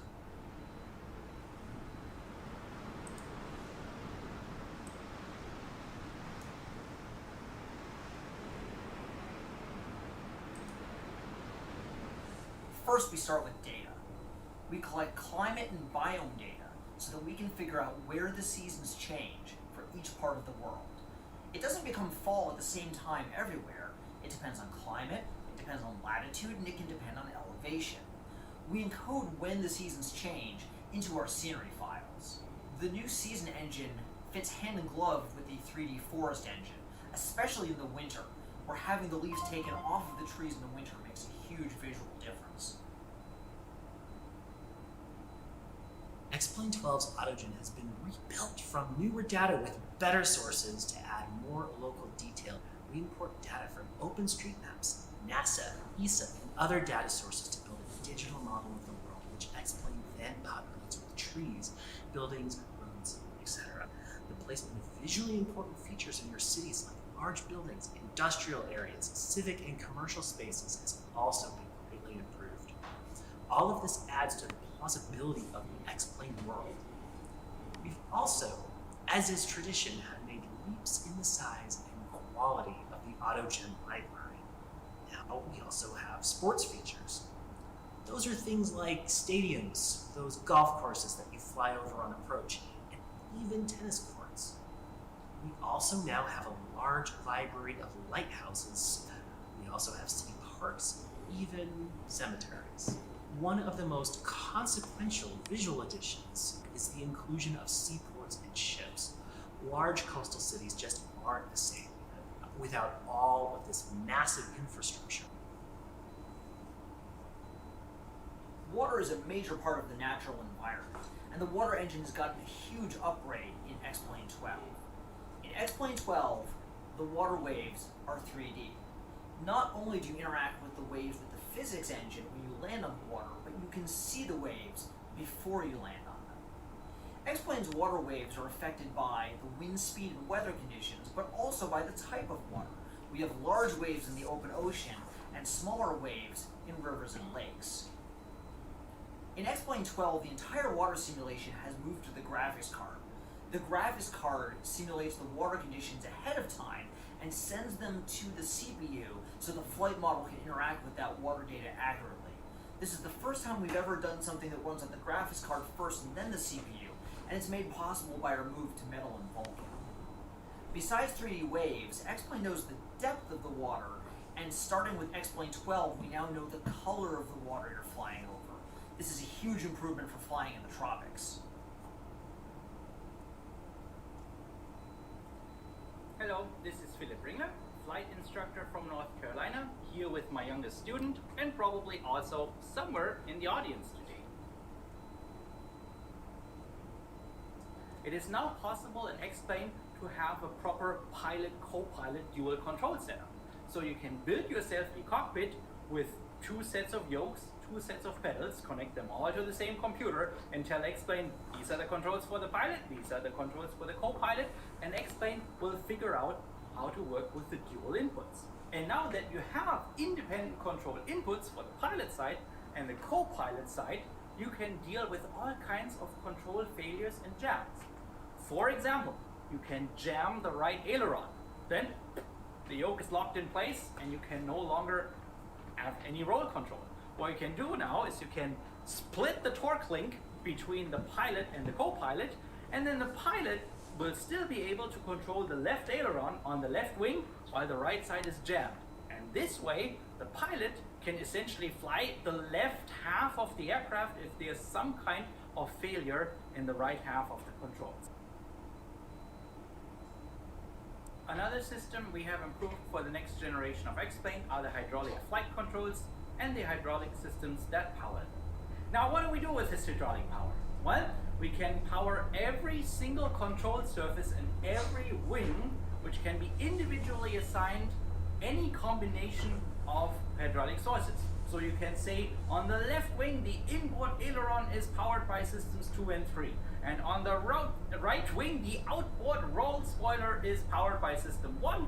So any combination is possible. And whenever a hydraulic system fails, you're going to lose selective control surfaces on the wings. The fleet of the next generation of X-Plane comes with a few new cockpit instruments.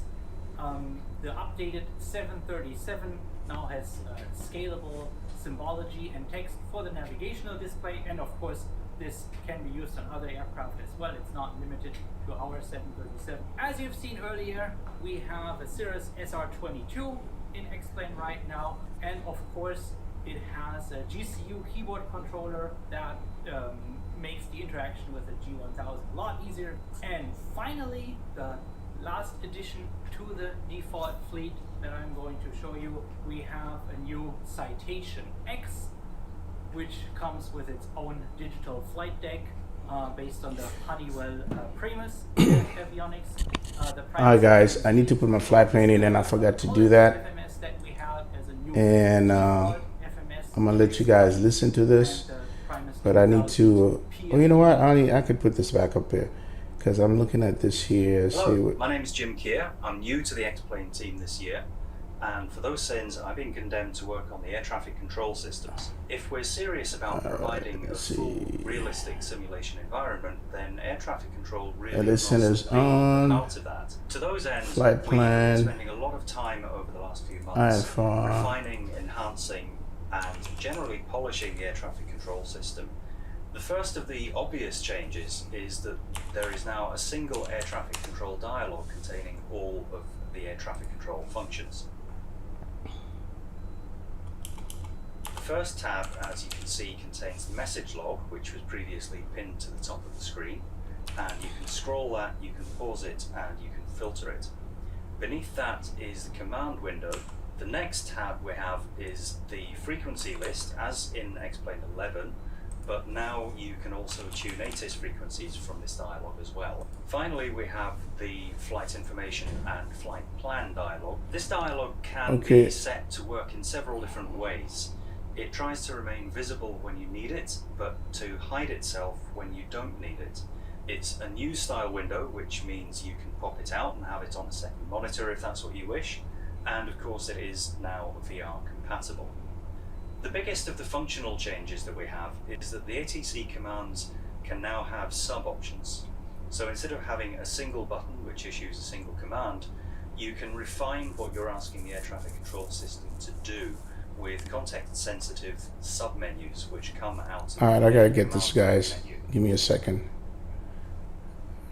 Somehow my thing's not working. The next biggest change is an entirely new way of dealing with ATC commands, which is push-to-talk mode.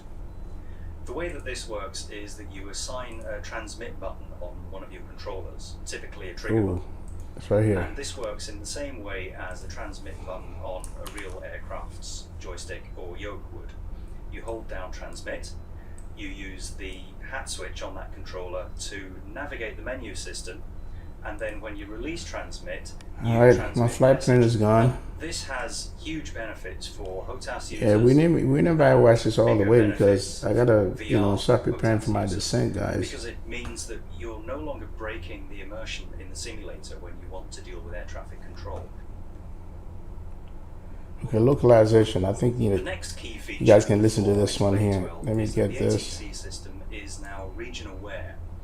Voices are also different per world region, and we now support multiple voices per region, which means that you will get a roughly appropriate voice no matter where you are in the world, and it won't always be the same controller voice. India Center, November 750, X-ray pop, radio check. November 750, X-ray pop, reading you strength 5. So I'll be coming to a comic too, so I think this is a Hulk. ATC commands or requests that you can issue as a pilot, and a number of those new actions are dedicated to VFR pilots. We now have improved support for VFR flight following. So 15,000 will be it. Proximity alerts. We have terrain proximity alerts, and yes, that does mean that you'll no longer be vectored through the basement of the ski lodge on finals. Beyond these, there are many hundreds of small quality of life changes. When you take them all as a whole, they do make the flying environment feel much, much richer. We have addressed the problems of the ATC controllers losing track of you when you're flying near an airport.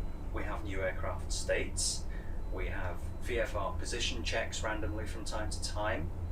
We have better handling of weather changes and many other things besides. So hopefully with this little taster, you can see that the ATC system is now easier to use.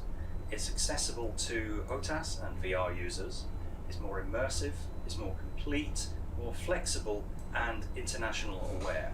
Whether you're a confirmed ATC user already, or you don't regularly use it, or have never used ATC at all in the simulator, this is a great time to come and check it out.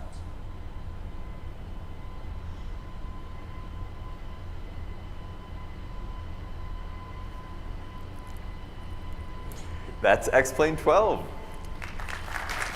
Now, one thing they did not talk about was the autogen. That's interesting. Super happy with how everything's turning out. So let's talk a little bit about timeline. Our very first goal as we prepare for a release is getting an early beta ready for all of your favorite third-party designers. They do all sorts of important work to enrich the ecosystem around X-Plane, so we want to make sure that they have all the access they need to really optimize their products first.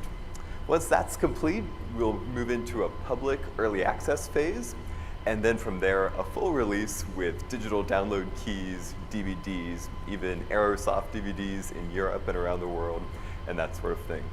So, Evan, I think we have some questions. Yep, the first question is going to be, what's going on with the AutoGen? We have plenty of questions, amazing reactions coming through on our online chat, and I'm sure you guys all in the room heard everything. We've got two volunteers, Cliff on that side and Sean on that side, so folks in the room, put your hands up. They will pick some people to ask and answer some questions. I've got a couple off the screen to get started with. Thompson, I don't know how many of these you want to answer, but I'll start with Kevin.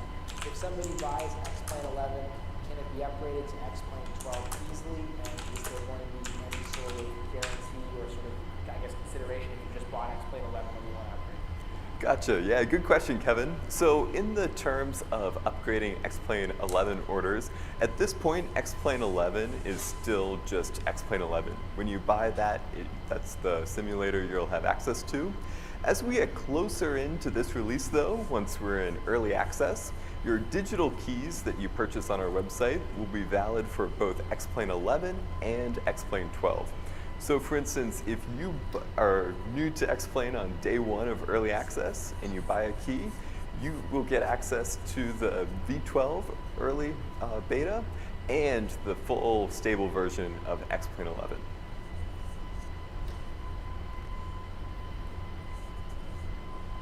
I thought we'd have more room questions, but I'll keep going on the stream. You'll be shocked to know that Sergio from helisimmer.com wants to ask a helicopter question. Okay. Shocked. We'll Shocked. see. Yes. So of course, he goes, we've seen the F-14 and the A330, but are there any plans for a new default helicopter with the same quality the A330 seems to bring? Gotcha. Yes, one of our artists has been working diligently on a new helicopter. I think I'm going to leave that one as a surprise, though. I think it will make everyone really happy. Thompson, I guess we'll be over here. We have Doug. All right. Hi, Doug Lee from Eglin Air Force Base, Florida. That area. I am wondering if you, since it's a new product coming out, have now network systems like IVO and Vatsim, being Pilot Edge, are so popular so extensively. Has there ever been any thoughts of direct integration? Yeah, so that's you don't have to have an external program like XPilot. Sure, that's a great question. That falls into the category of things that we are working on, that we're super eager to have in the sim, but that will not be a 12.0 feature. So just like in X-Plane 11, there were intermediate versions that brought all sorts of new things. We've talked about those several times before at these shows. So that's the kind of thing that we plan to see later on in the X-Plane run. I have a question here from David. All right. Yeah, real quick, David Baker. I'm just a private pilot and a teacher for photography and do aero photography with drones for my students. Do you have, I understood, I believe, your timeline. Can you put any dates to that just a little further? You know, that's a great question. No, I don't have dates for you. Basically, when we think about X-Plane, we want it to be the most enjoyable simulation experience that you can buy anywhere. And we're willing to take the time and put in the work to make sure that's the case. So on those grounds, no dates yet. We'll be sure to share them on our social media when we do. I have a question here from XP72. Okay. XP72 here, YouTube streamer. I'm so excited for what I've seen so far. One quick question I didn't see, maybe I missed it. Are you guys working on anything like, I saw the rain effect, beautiful. What about snow as part of the season? Yeah, definitely. So we actually consider snow, rain, and ice accumulation to be more of a weather effect than a season effect. You know, when you fly around in real life during the winter, not every piece of ground is snowy all the time. So just that level of integration wasn't enough for us. So like Ben talked about, we're doing a lot with shaders that enable us to move that kind of work to the graphics card. So for instance, after and during a snowstorm, when you're flying around, might be a little bit of snow on the ground, and then as it's been snowing for more and more time, that shader will add more accumulation to the ground, creating more of a whiteout effect. So yes, you'll see lots of that, icing, rain, and snow. We got Gene from SoCal over here. All right. Hi, Gene Anderson, part of the local SIM group here in San Diego. We are dedicated to X-Plane because of Zibo. I'd like to hijack this section and talk about 3 hours just about the standards of Zibo. Where does Zibo sit in your whole repertoire? Do you invite Zebek over for dinner every night? Because I think he has won over so much loyalty to X-Plane because of the fidelity of the model. And I think Pat Fuge would agree. That's a great question. I have never met Zibo in person, but he's always welcome at my house for dinner. I'd love to get to know him better.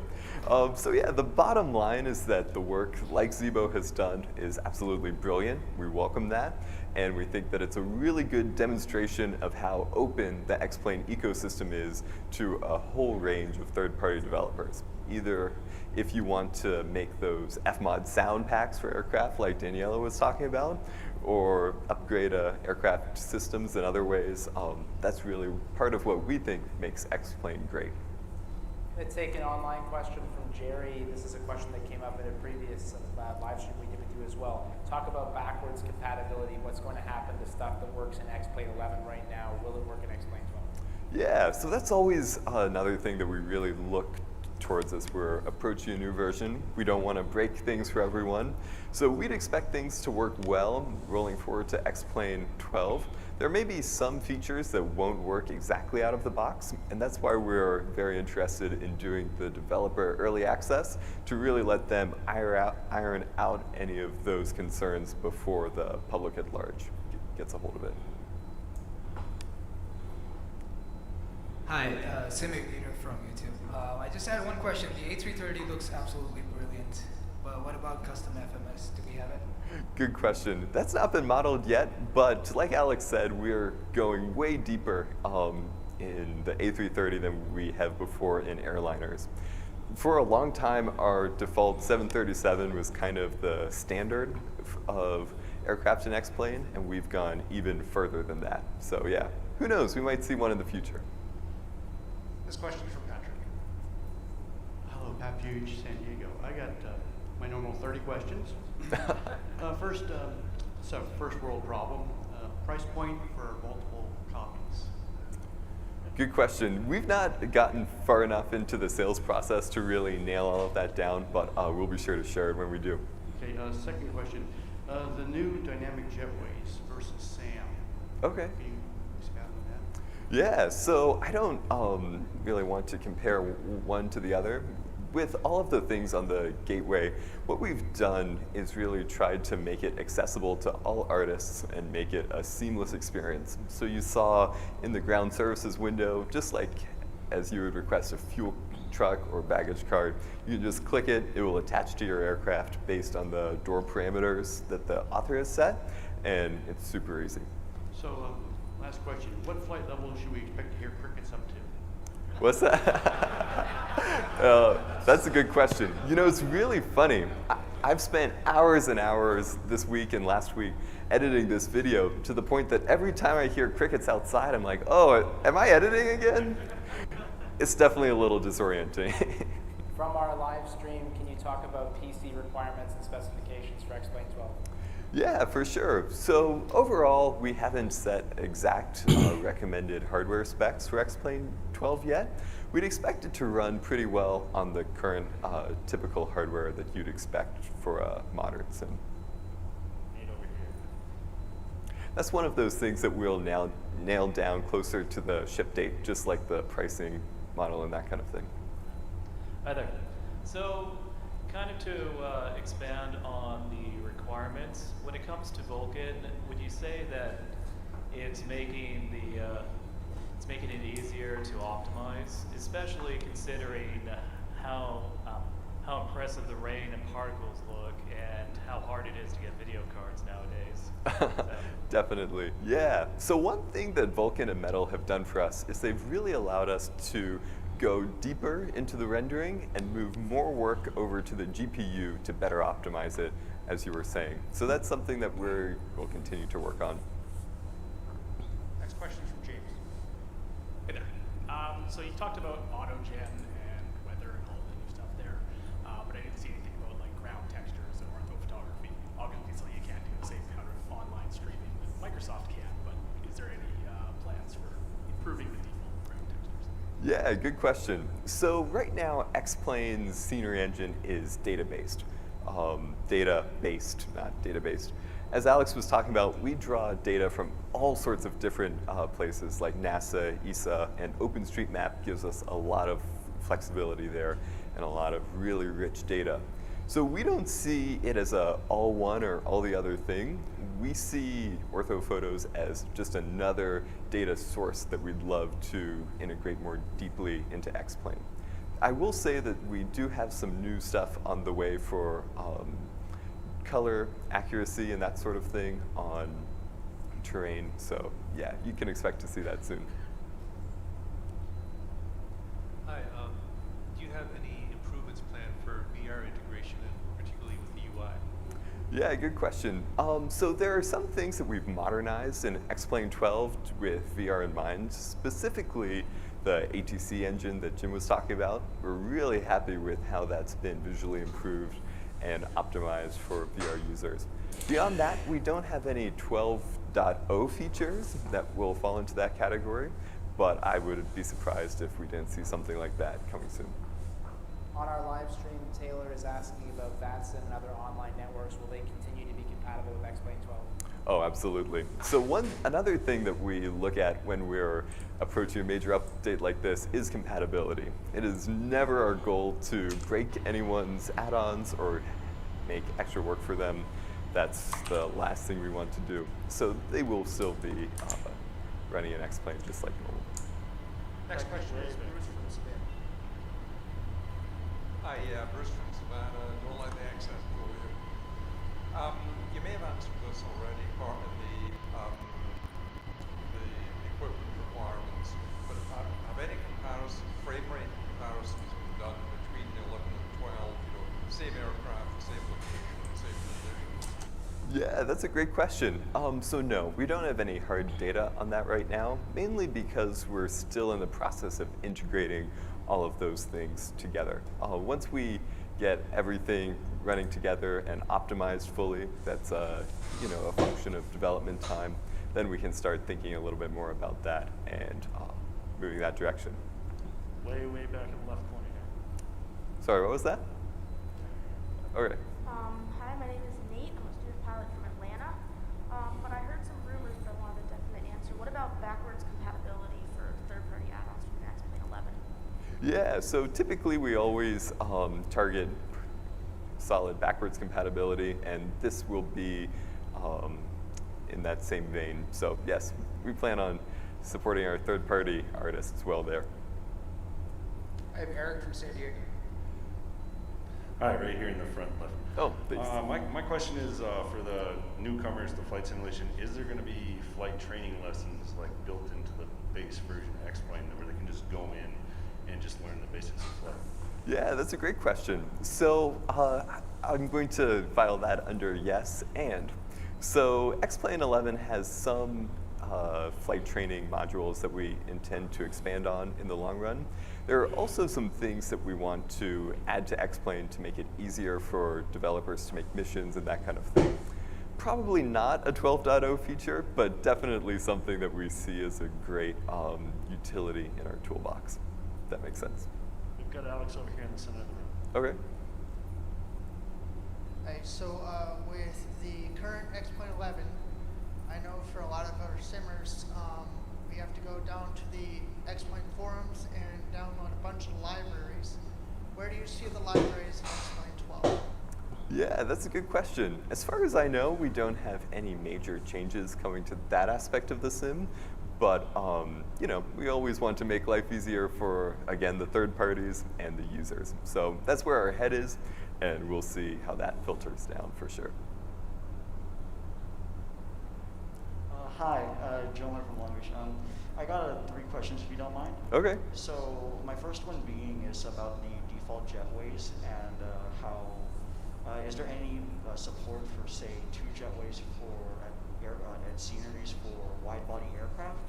Good question. I believe so. I've not gotten to try that myself, but we have all sorts of airports in WED already from the jetway kit, and we've made those super easy to upgrade into jetways that are moving and animated and emitting sound. So I don't see how that should be a problem. Okay. And for my second question, regarding how new runway markings have been a major feature, this is on a more regional basis for, say, Arctic airports, such as in the northern part of Japan or in Russia. Okay. Is there any support for, say, orange runway markings instead of the usual white or yellow? Interesting. I've never seen an orange marked runway, but that sounds fun. I'm not sure.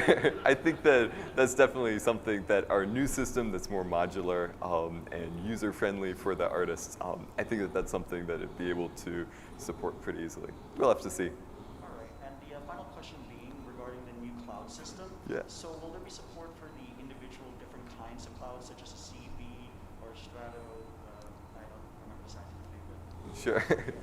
Oh, absolutely. You know, just like the world when you go out flying, there's never going to Okay, be guys, just one kind I of got to be cloud ready in the for sky. descent. We I'm going to plan come into Ellis Center in a simulate minute as many here. different types and shapes, thicknesses, darknesses as we can. So, definitely. From Alex on our live stream, will there be mesh editing tools available for scenery developers next month? I'm not sure on that. So, kind of to look forward, this was our short and fast keynote for X-Plane 12. There's all sorts of more information from each of these artists that we plan on sharing over the next few months. So I'd expect a WED-specific scenery developer type video coming in the near future. I have one question over here. Okay. You guys said that you would update license keys for an updated stable version of X-Plane 11 and beta of X-Plane 12. Would the same be applied to users who use X-Plane on Steam? On Steam. That's something we'd have to look into how that ecosystem would support it, but we can definitely look into that. I have a question up front from you. Okay. So in regards to your to the weather system, I know this as being a pilot. I've dipped my wing into a cloud once before, and you get turbulence on one wing but not on the other. Is that something that where the new cloud system and the rendering is tied to the physics engine in some way?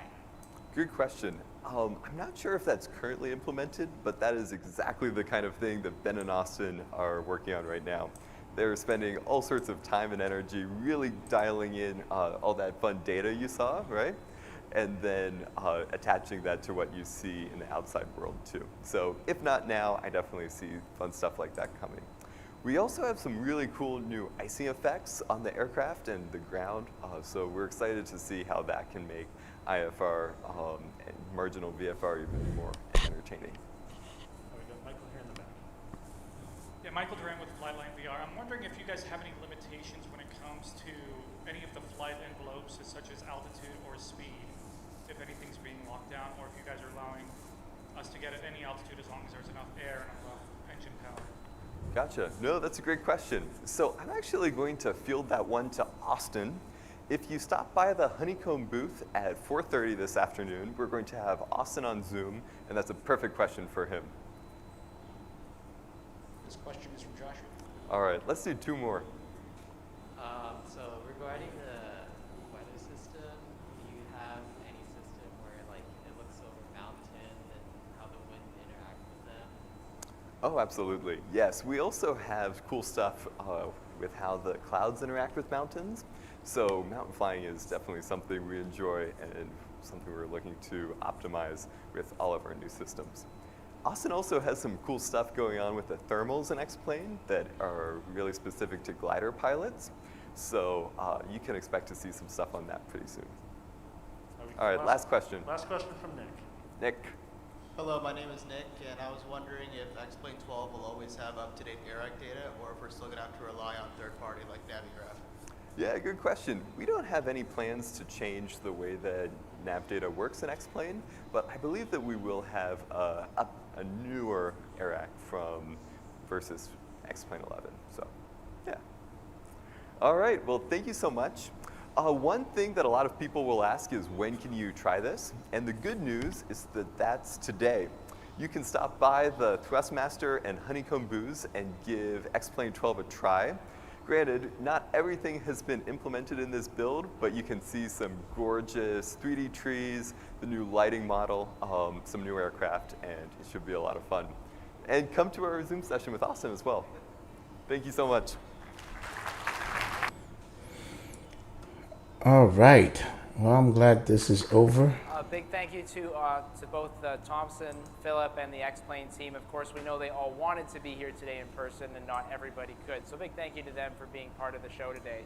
Now we've got X-Plane having just been announced here. Next door, in about 15 minutes, we have the team from Prepared ready to answer all of your questions. So if anyone out there is thinking that P3D is dead, they are actually here, and they're going to be sharing the latest details next door in about 15 minutes. We come back right here at 3:30 with an Ask Me Anything with Twitch's own Flying Fabio. Big thanks to everyone for hanging out with us. We'll be back in this room in about 30 minutes and in that one in 15. All right, that's it for now. Oh, man. All right, what's my first impression? The only thing, now I'm going to have to rely on XP and Geo when they go by and try the demo. Okay, the only thing I don't think they truly answered is the mesh. Okay, and the ortho thing. I don't think I heard an answer to that, but it's going to be interesting to see, the origin part of it, because this is where a lot of people say, hey, we want to see the weather engine, the cloud, and all. There's a lot of stuff I like, but the one thing I do want to see is how the origin is going to be integrated, and then what it's going to look like. Now, it don't have to be accurate, but the ground textures and the level of sharpness have to be there. So, yep.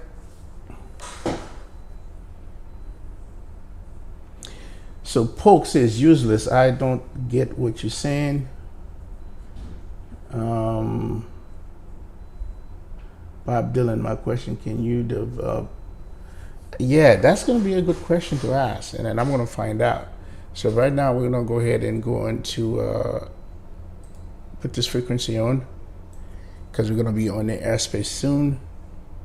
Clear to Los Angeles, 66 Papa Bravo, clear to Los Angeles is filed, climb and maintain 7,000, departure frequency is 135.55, transponder 3172. And 66 Papa Bravo, read back correct, we're planning 12 right today?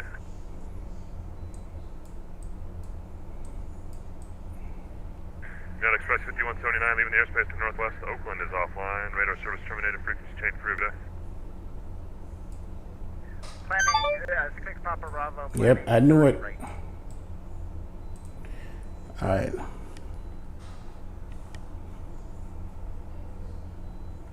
Ellis Center, Alaska 617. We are 350.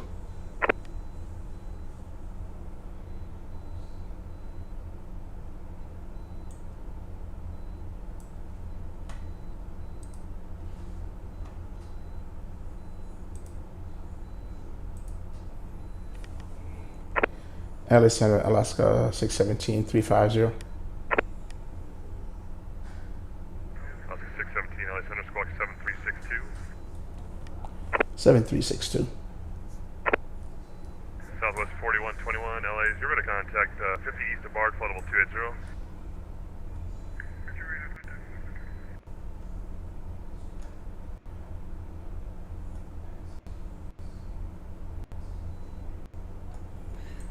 Okay.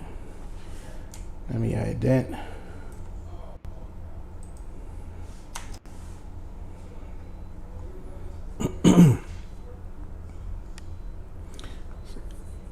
Let me see. Rich said they said that anyone who bought X-Men directly will get it for free. They are not sure about Steam version.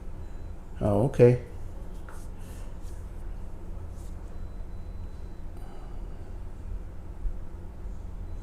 It's time for me to get a second job. Oh my God. Center, town. Okay, we're in San Diego. Hopefully San Diego will have something. Aeroflot 1095 leaving the airspace to northeast. Salt Lake is offline. Radar service terminated. Frequency change approved. Good day. Good day, Airflow 1095.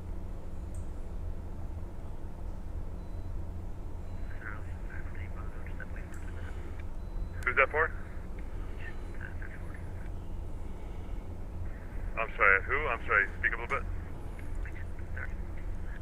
You got like a minute and a half. I got you in handoff for San Diego right now. Let me call. 17 radar contact 10 north of 2 leaf flight level 350. All right, we got rid of contact, so let's go to back to these boys over here. Let me call them up.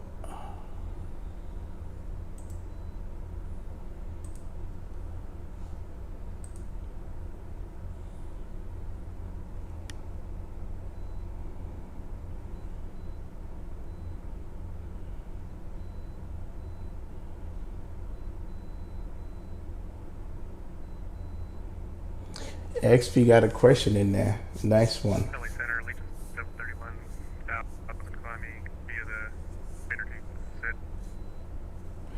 Yeah, I think these boys have their phone on. You read a contact 19 level 280, that'll be the final.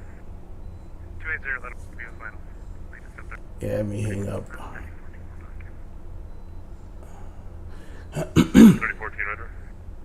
Southwest 4121, descend via the Lucky 1 arrival. San Diego altimeter is 29907.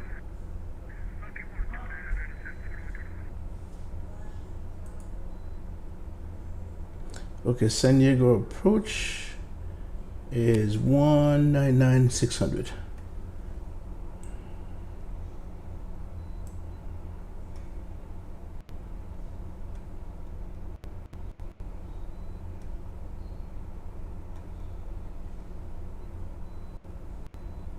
Southwest 4315, context SoCal approach 124.5 today. We'll see you. Los Angeles, there's free wings 2152. Well, we don't know that, Bob. We don't know that yet. I don't think that question was fully answered. We gotta see what it looks like. 2152 LA Center, hello, climb maintain flight level 390, code direct Las Vegas. 390, direct Las Vegas, 2152. We do not know that.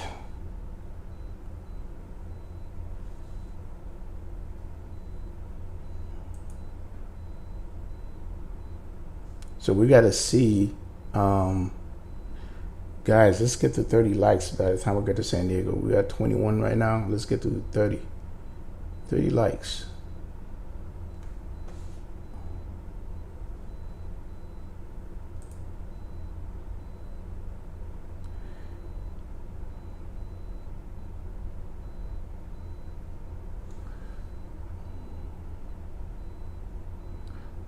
How do you remove these?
Southwest 1497 LA Center, hello, come in, or Squawk 7213. 7213, Southwest 1497. JetBlue 562, radar contact is lost. United Express 5179, you want me to stay on this freak? For who again, I'm sorry? United Express 5179. Negative, sir. You can go to Unicom 122 negative. Over to Unicom. Enjoy the conference. Look out. Southwest 1497's radar contact position check. Follow 380. How you doing? Alright, I'm back. We're gonna see where we at right now. Can't complain. Legion 3014 contact SoCal approach 119.6. Good night.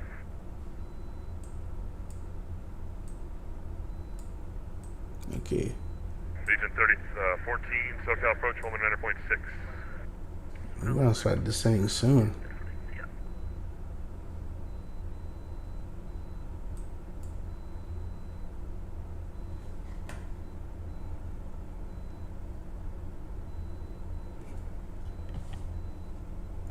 Yeah, we're gonna be requesting descent soon here.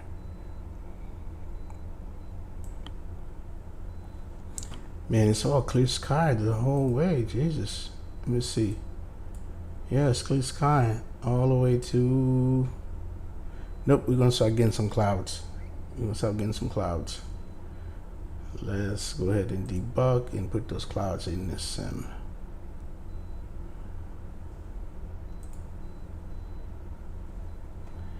You should be getting some cloud coming up.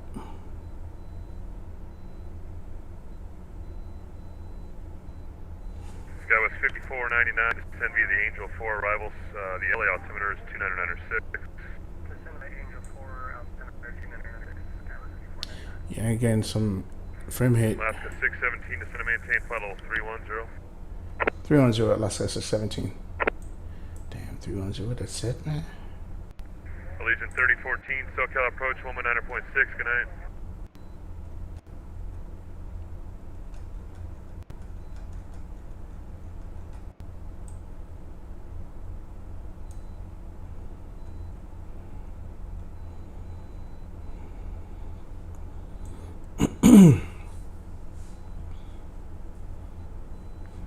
Legion 3014, did you copy that? I did get a readback from you at 119.6. Good night. Block. I'm gonna lower him a little bit. He's coming out loud. Southwest 112, what transition are you on, sir? You're supposed to fly the 26 left transition.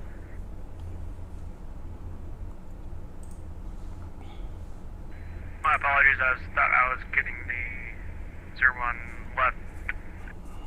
No, sir, you read it back to you and you read it back to me as 26 left. Southwest 112, fly your present heading, vectors for the visual, 26 left, maintain 900,000. Maintain 900,000, Southwest 112.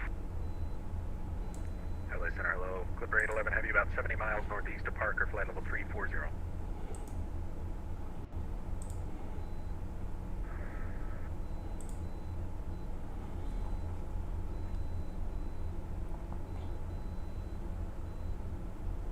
Clipper 811 LA, hello, squawk 7175. 7175, Clipper 811. And 66 Papa Bravo, he didn't give you clearance to take off yet, but okay.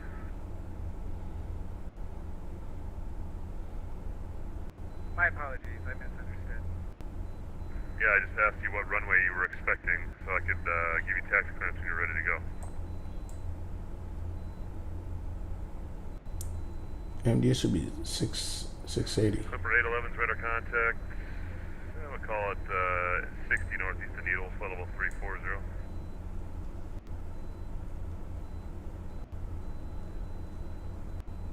Six Papa, I'm sorry, for November 66 Papa Bravo, make sure your transponder's on, please, squawk mode Charlie.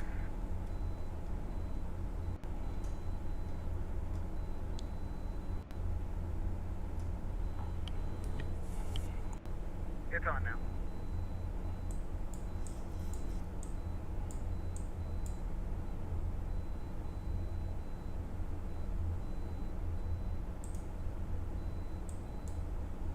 Number 66 Papa Bravo's radar contact at 7,000. The Las Vegas altimeter is 29906 of, actually climb and maintain flight level 190. Climb and maintain flight level 190, 6 Papa Bravo. And cheer squawk in the right code as well, Steve, please. 7312, 7312. 7312, 6 Papa Bravo. Southwest 112, you were given present heading, now fly heading 040. So let's go. Pressurizing landing onto the set. Anti-ice is on normal. Approach 15 fuel discuss. Pass out to the bug is checked. So we're good. So we'll put this for the approach. Delta 205, LA Center, hello, climb maintain flight level 320. Actually, climb maintain flight level 280, that'll be the final tonight. Alright, flight level 280, Delta 205. So we fly 4145. 10 o'clock, 5 miles, turning northeastbound at 900,000 is a 7-3. Alright, keep an eye on the traffic. Southwest 112, turn right now, heading 070. 070, Southwest 112. Los Angeles Center, 6 Papa Bravo. What was that transponder code again? You're good, you're squawking the right code. Roger, thanks. And 6 Papa Bravo, climb maintain flight level 280.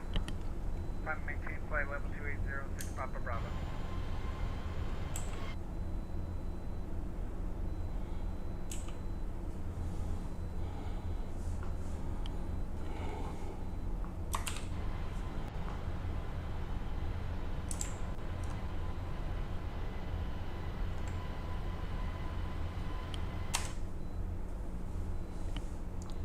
LA Center, like a 617, we got flight level 310.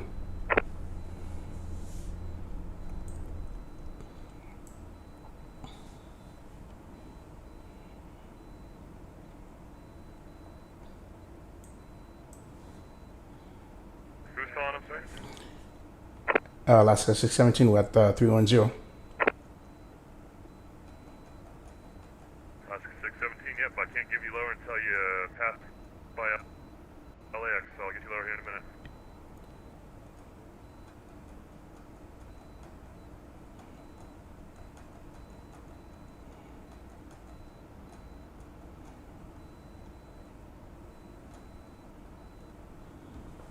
Southwest 112, just want to maintain 7,000. Maintain 7,000, Southwest 112. Southwest 112, reports at your 9 o'clock, 8 miles, report in sight. Airport in sight, Southwest 112. Southwest 112, Coverage approach, runway 26 left, contact, Midwest. So, yep, Coverage approach, 26 left, contact, Las Vegas Tower on, 119.9. 119.9, Southwest 112, thank you. LA Center, Delta 205, I gotta sign off. Thanks for your help, though, bro. Who was that? I'm sorry, Delta 205? Yeah, 205. I gotta take care of some shit, sorry. No worries, man, we'll see you.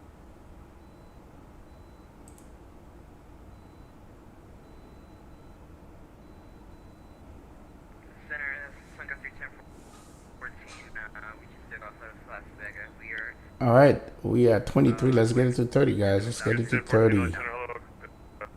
Contact, climb, maintain, flight level 180. Over 1 hero for Sunka 310.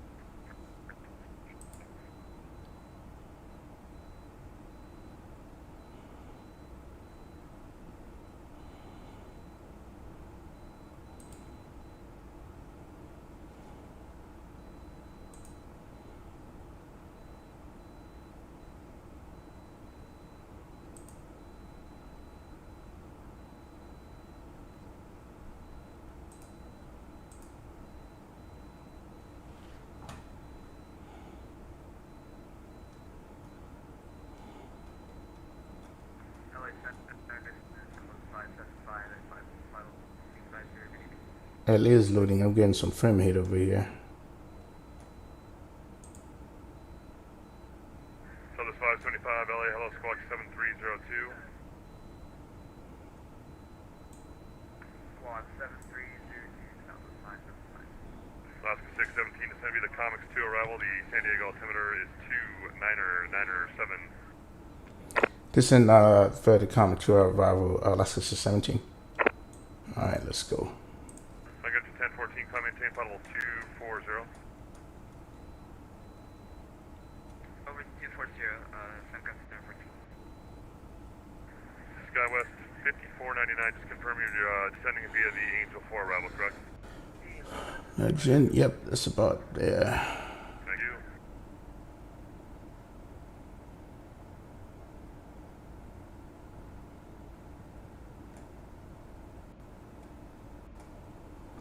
Yep, here we go.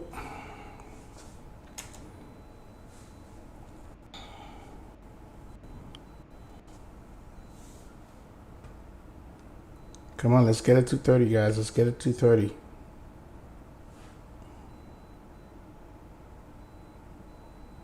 Southwest 575, requesting consent clearance. Southwest 575, road to contact 40 south, 30 south of Avenal, 50350, descend via the Ironman 2 arrival. San Diego, or sorry, the LA altimeter is 297. Send via the Ironman 2 arrival, Southwest 575. Southwest 4121, SoCal approach, 119.6. Yes, they will. You know, I'll be flying an F-14 because that's my favorite fighter of all time. 499, SoCal approach,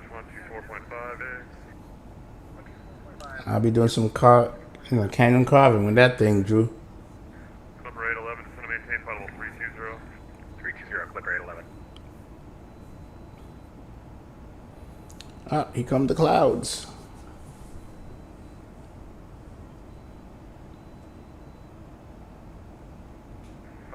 Probably in the airspace to the west, one's offline, or San Francisco radio's offline. Squawk 2000 changes to Unicom's group soon.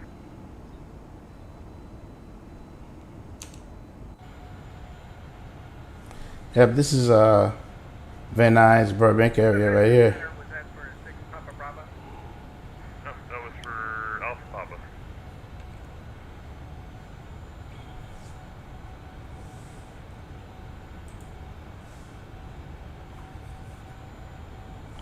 Link entry 1014, come maintain potable 260. Take 0 for some kind of paper.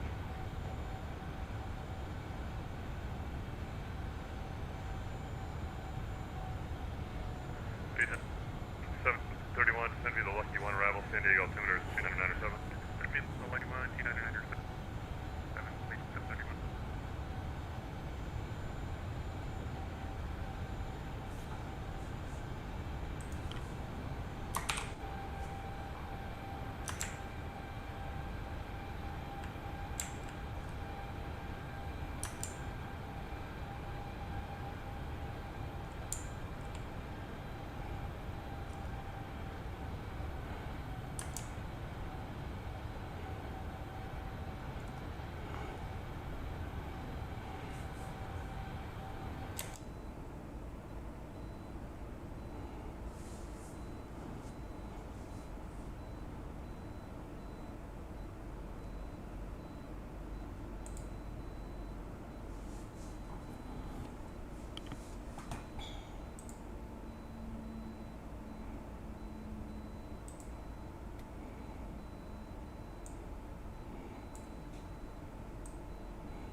So we go for 12.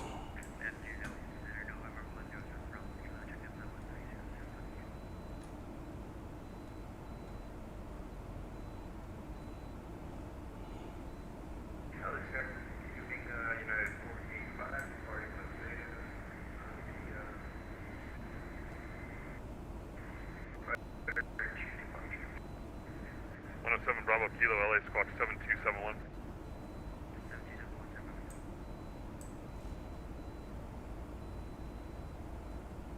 At 45, make sure you're squawking the right code, 1363, please.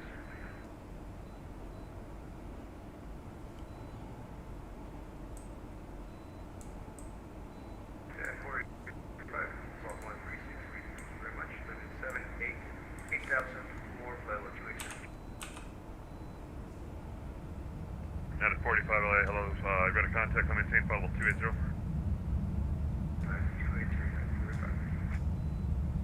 107 Bravo Kilos, radar contact, just south of Buckeye, flight level 300.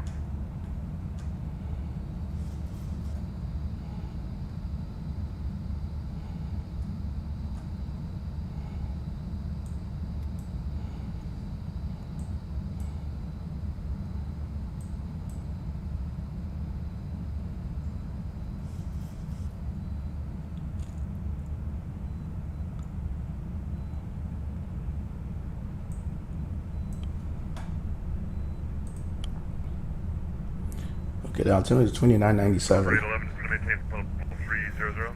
Flight level 300, clear rate 11.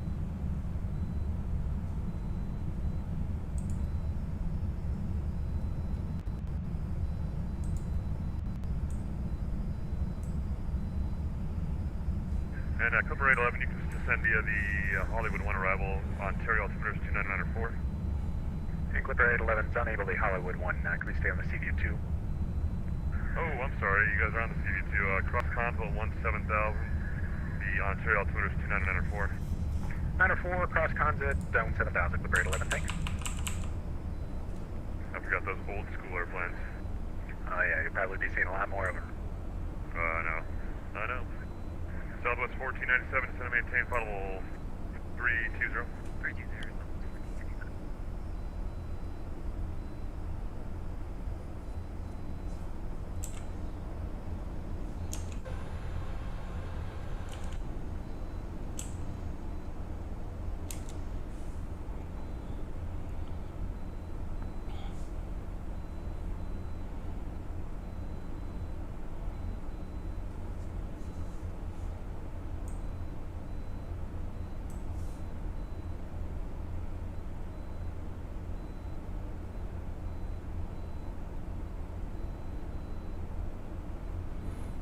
Ooh, look at the cloud, how it's drawing. Ugh.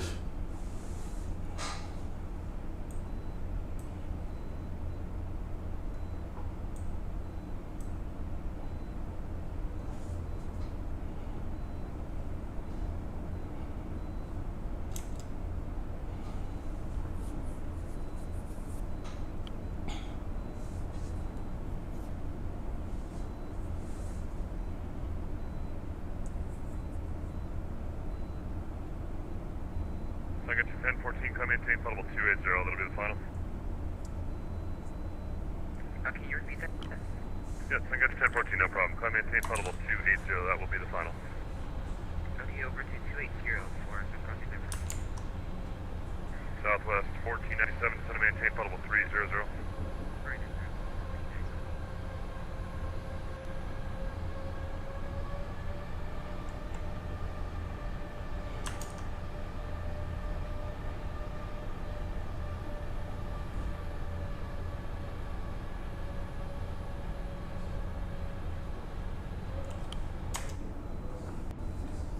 All right, standard.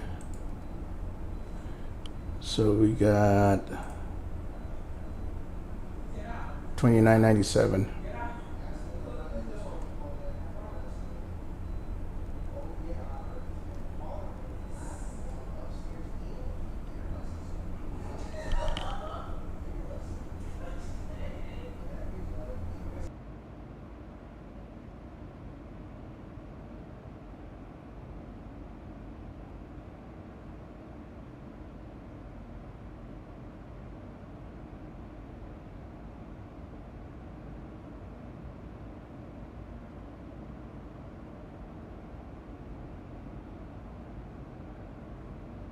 We're gonna be down in 10 more minutes. Now I want to do a sunset arrival, so I'm gonna change this a little bit. Let's go here, go here. Southwest 575, contact SoCal approach 124.5, good day. Contact Southwest approach 124.5. Clipper 811, contact SoCal approach 124.5, good night. Approach 24.5, Clipper 811, good night.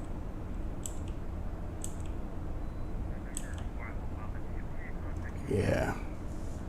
For who? They could go into the cloud, so. Yeah, I called you a little while ago. Yep, I'm taking time too.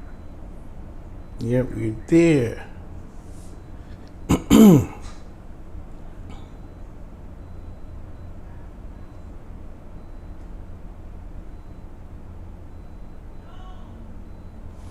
All right, let's see what Avatab. So when we get to, we need to be at 2:30 right here. Okay, cool. 6 Papa Bravo, I just checked your flight plan, my bad. I didn't see you called the bug at 2. That's not valid. I have routing to LA advisory to copy. Ready to copy 6 Papa Bravo. 6 Papa Bravo, code direct Gleason and the Angel 4 arrival. Maintain flight level 280. Oof. Look at that. Look at that. Oh my goodness. Direct Gleason. Can't beat this. Arrival, flight level 280. 6 Papa Bravo. And your reback is correct. All right, so next, let's see what's the next. First is gonna be American 134, LA Center, hello, climb maintain flight level 6,000 at Clown, so I'm gonna go and do that. 6,000. Southwest 1497, descend and maintain flight level 260. Actually, no, Southwest 1497, descend via the Lucky 1 arrival, except maintain 270 knots. The altimeter is 2997.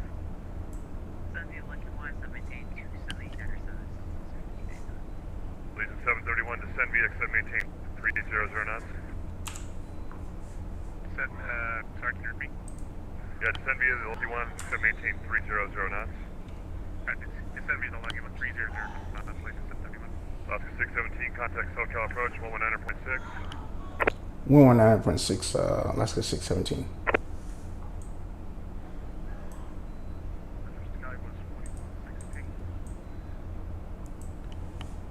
Approach Alaska 617. We at 13-1 for 12,000 for the coming to arrival.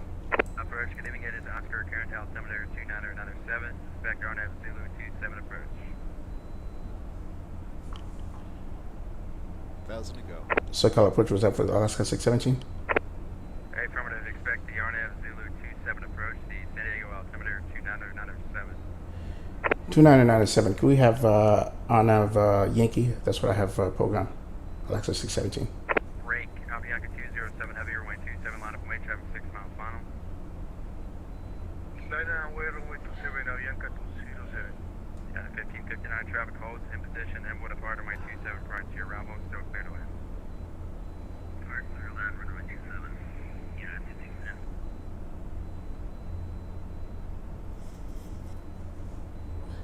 Alaska 617, descend via the Comex 2 arrival at Columbia and cleared RNF Yankee, runway 27 approach.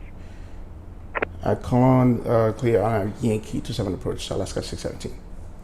Southwest 4121, Bravo 8, Bravo to the ramp, good night.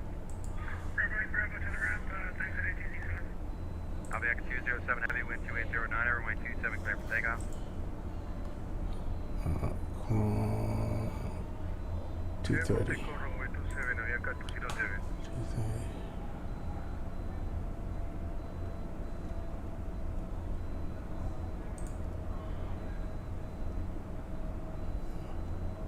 1,000 to go. 1559 caution, wing turbulence departing heavy Airbus.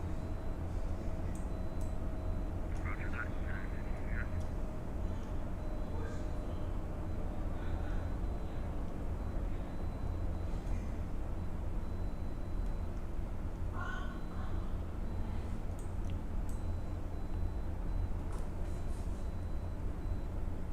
Yep, that's Clone right here.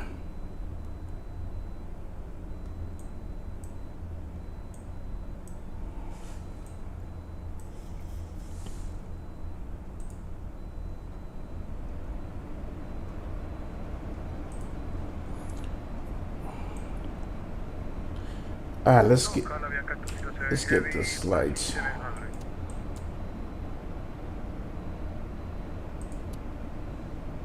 Avianca 207 heavy SoCal departure with our contact line via Padres to departure. Okay, let's see here. Can we be a pilot to departure of It's 80. Avianca 207?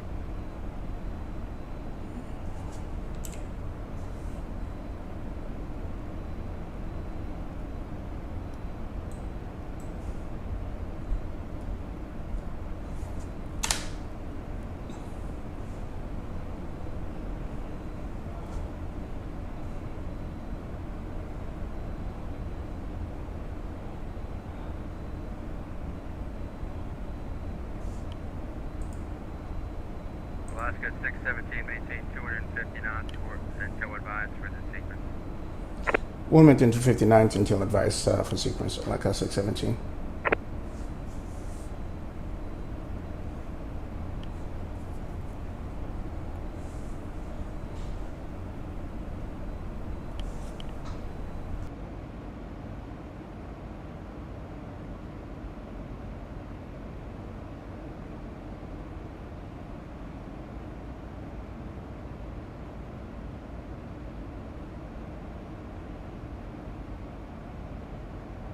Approximately 731, 1718, flight 180, 7180, descending, music lucky 1, down 5,000.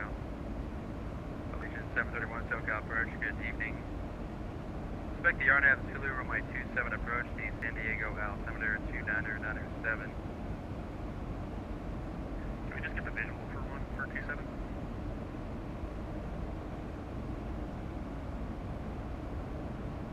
Allegiant 731, you can plan the visual approach. Just be advised the ceiling is currently reporting 1,500 broken, but you can plan the visual for now. Roger that. And currently we're on an assigned 300 knots speed. Allegiant 731, resume published speed. Resume published. Allegiant 731.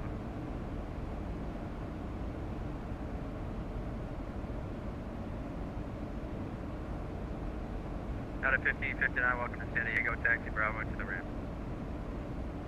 Taxi Bravo, out of 1559, thank you, Stacy.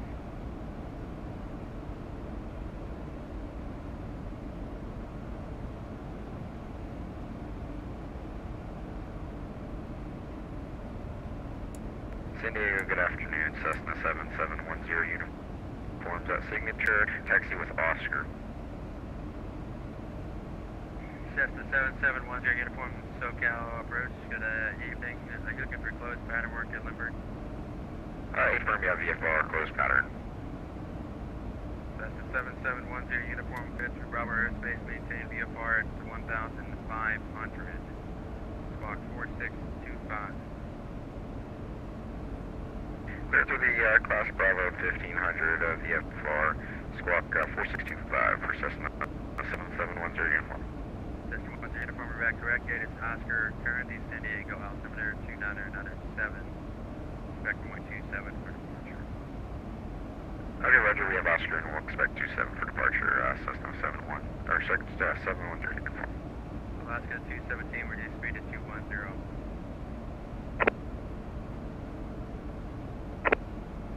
Your microphone is muted. Avianca 207 Heavy, contact Los Angeles Center 135.55. Good night. 135.55, Avianca 207 Zulu. 1,000 to go.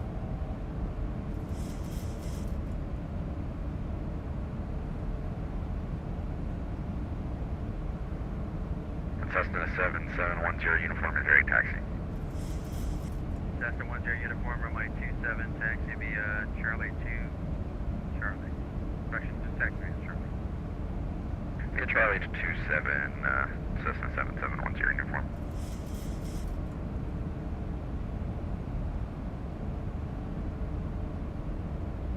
Cessna November 1702 Echo, request taxi to runway 27. Cessna 1702 Echo, stay attention. Departure to the north, please. You looking for a flight following? I'm just doing VFR. Okay, I need to clarify. Are you looking for a flight following? Are you looking to just exit the Bravo airspace and proceed VFR out of the Bravo? I'm looking to get out of the Bravo. Sorry, this is my first time flying on Vatsim.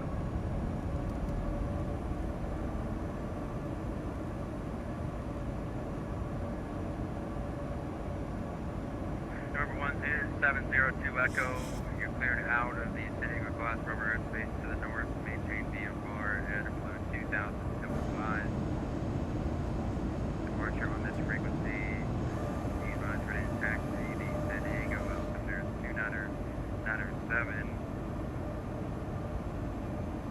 2997, November 1702 Echo. 4711.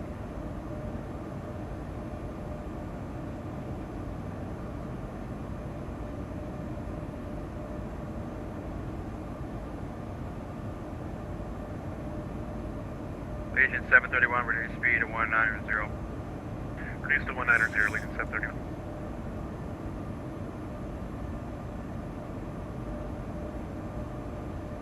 And Skylark 771, your uniform's ready, correction, ready for takeoff. Cessna 7710 uniform, right close traffic is approved. I'll call your crosswind turn from my 27 clear for takeoff, wind 280 at 9er. 27 clear for takeoff, right close traffic, you'll call crosswind for Cessna 7710 uniform.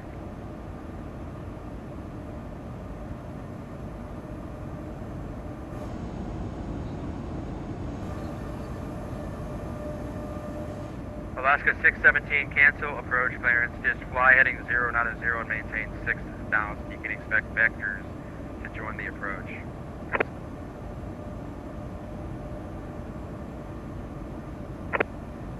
Your microphone is muted, sir. Check your microphone. It's left heading 090. Expect vectors for the approach. Alaska 617. 70 Papa, descend and maintain VFR at 5,500. Descend and maintain VFR 5,500, 70 Papa. Legion 731, turn right heading 250 and maintain 5,000 for now. 250, 5,000, Legion 730. River 1702 Echo, ready for taxi, 27. 1702 Echo, runway 27, taxi via Hotel Charlie. Hotel Charlie, November 1702 Echo. SoCal, Alaska 319, ready to taxi. Alaska 319, SoCal approach, Oscar, current altimeter 29097, runway 27, taxi via Bravo. This guy on approach here is going to put me behind him. Yep.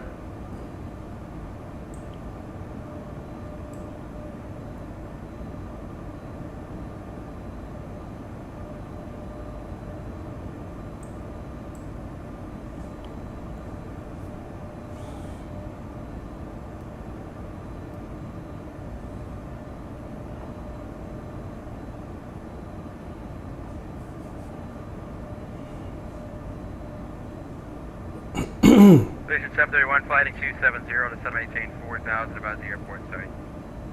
270, 4,000, we have the airport site, Legion 730. Vision 731, clear visual approach, runway 27, maintain 170 knots or greater till 5 mile final. Right, clear 27, 170 knots until 5 mile final. Legion 730. Alaska 617, turn right heading 250. Right heading 250, Alaska 617. Cessna 70 Papa, fly heading 090. You can expect the vectors to enter the right downwind for runway 27.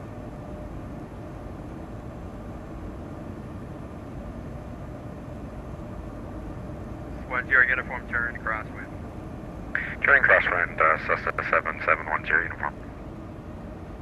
Skylark 7 Sierra Papa, turn left heading 090, vectors right downwind, runway 27.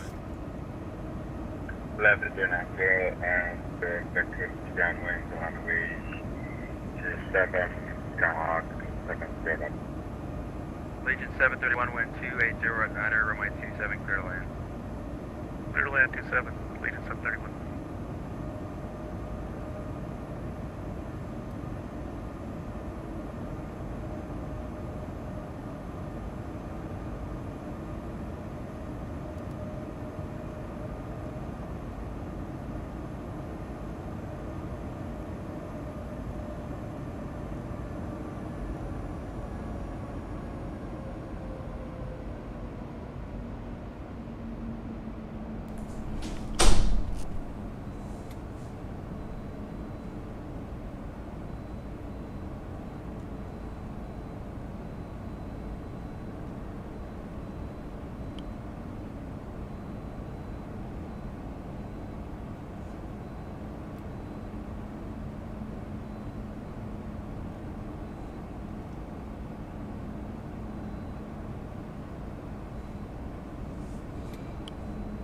Legion 617, turn righting 270, maintain 5,000 until established on the final approach course. Clear to Arnav Yankee, runway 27 approach.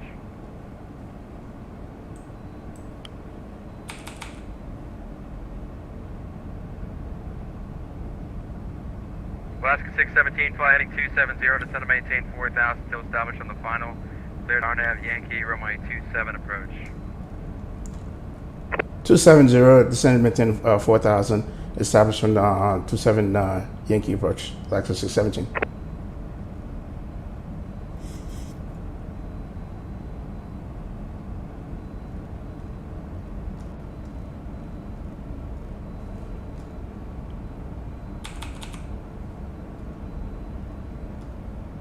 Cessna 10 uniform, continue downwind, I'll call your base turn, traffic's turning about a 13 mile, final will be number 2 following the traffic, number 3 following the traffic. Roger, number 3 following traffic, you'll call our base for Cessna 10 uniform.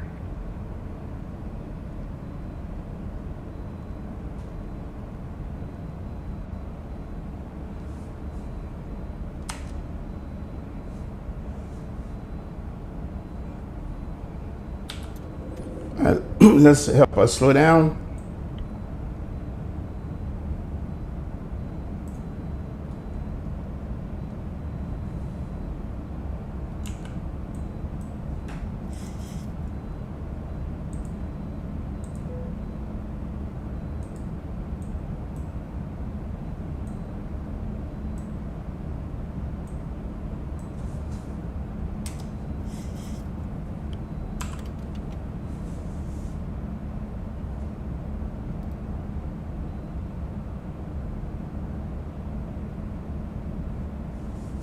To go. Alaska 319, traffic short final, it's an MD-80, be ready to go, additional traffic turning at 9 mile final.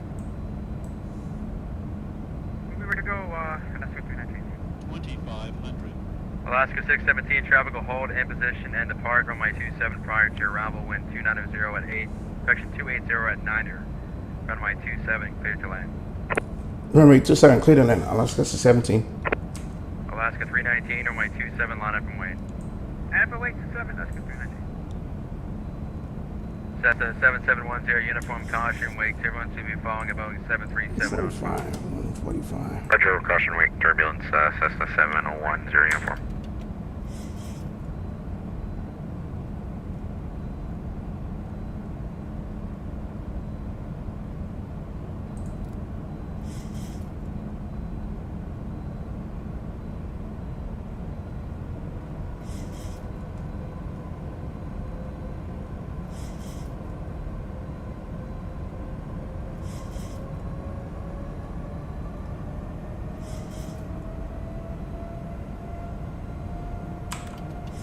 Legion 731, welcome to San Diego, taxi via Bravo.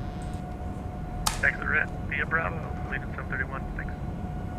Cessna 10 uniform traffic, ahead is to your right, airport leaving 2,100 off the direction of the finals and a Boeing 770 of the air traffic in sight.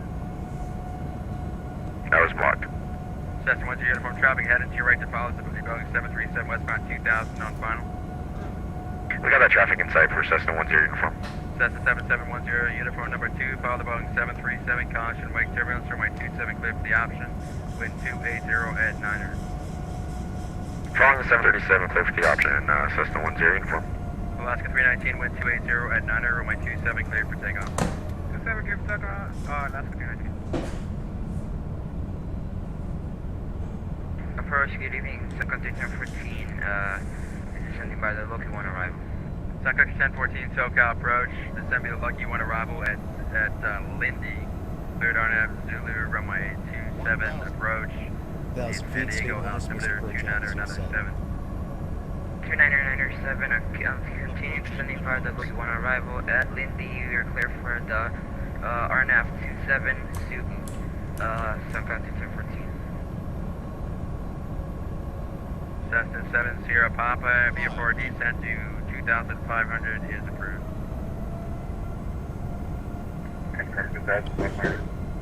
Affirmative, descend to maintain 2,500.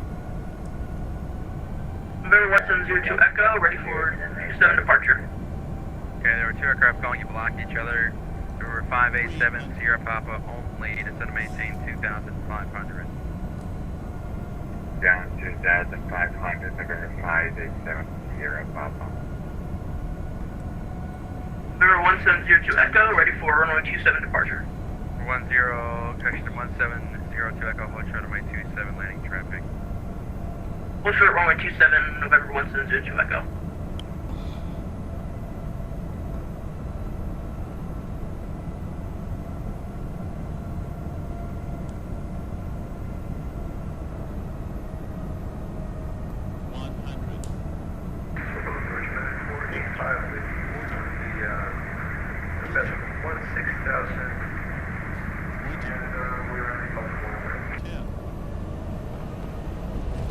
Oh crap! Really? Approach. Good evening. The altimeter 29907. Expect RNAV Zulu. Runway 27 approach. 80 knots.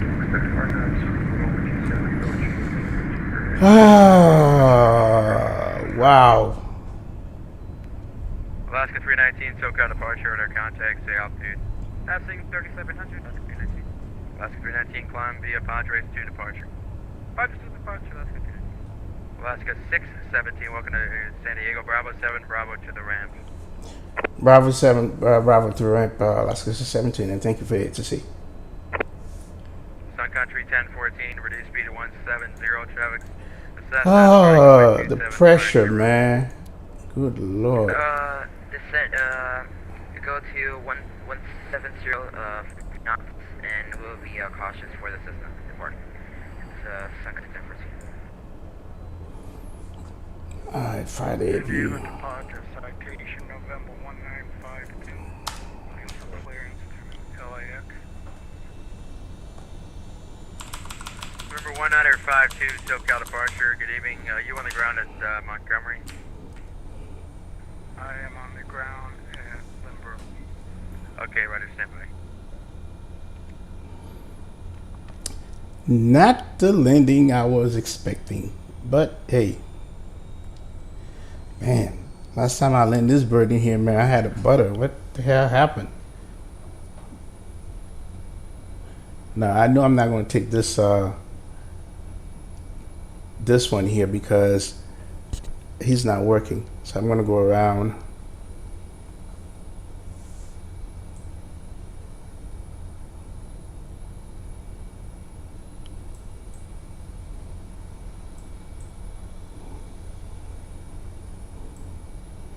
Cessna 170 Echo, runway 27, line up and wait, traffic's turning at 13 mile final.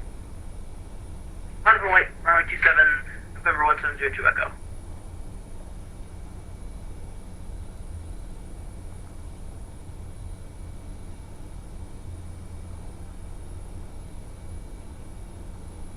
That was that lesion that I followed. That I had to vector me around for him.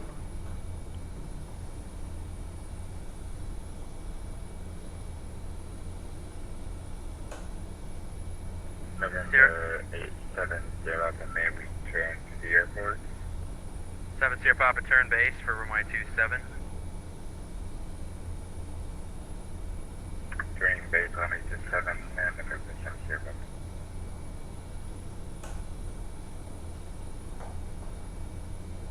Good staying on the Cessna 172.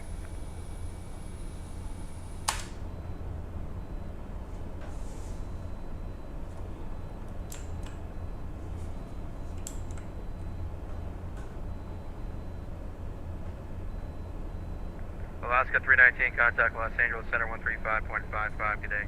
3555, see ya.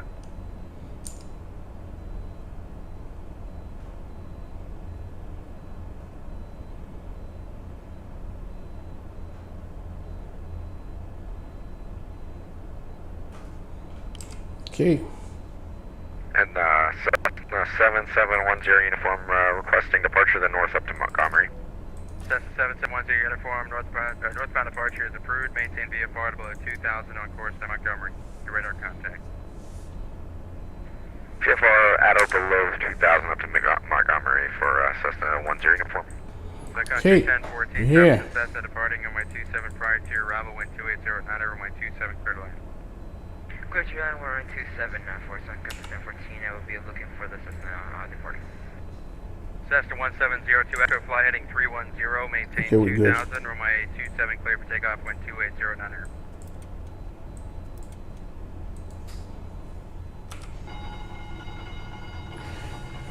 Wow.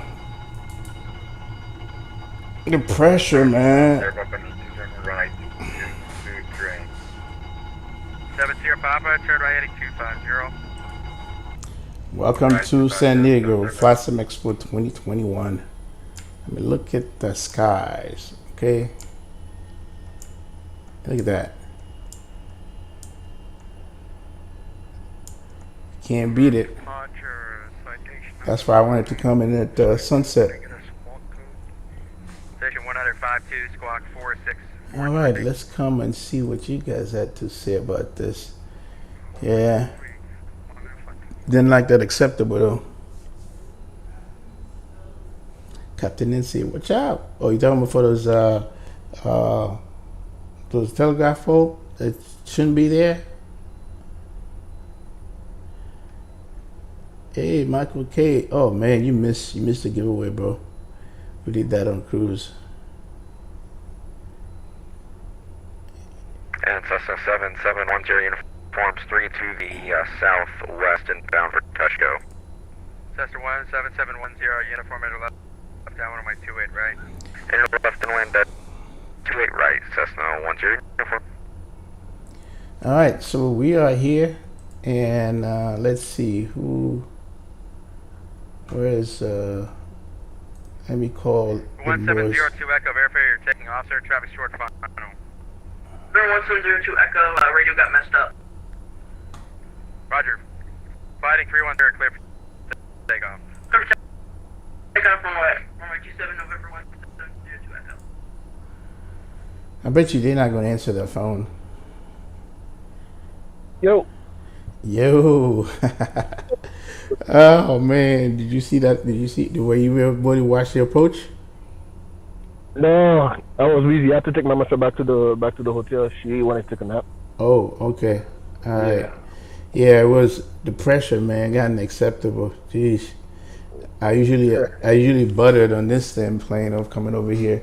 So yeah, I guess I'm gonna talk to you offline because yeah. So what did you think of the X-Men presentation?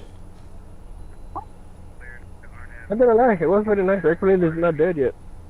Well, so you have to take everybody's saying it had to take a sim for it to come back alive. So well, yeah. Microsoft. Well, Microsoft. This not even the case. The case is now. Look at that fucking Crossmaster's coming out with, man. That's the real shit. Yeah. Did you get to try it? I got to use it, feel it, and everything. So, but it wasn't connected to any SIM though. Oh. I didn't use the one that was connected to the SIM. Oh, bro, that's the real Boeing yoke.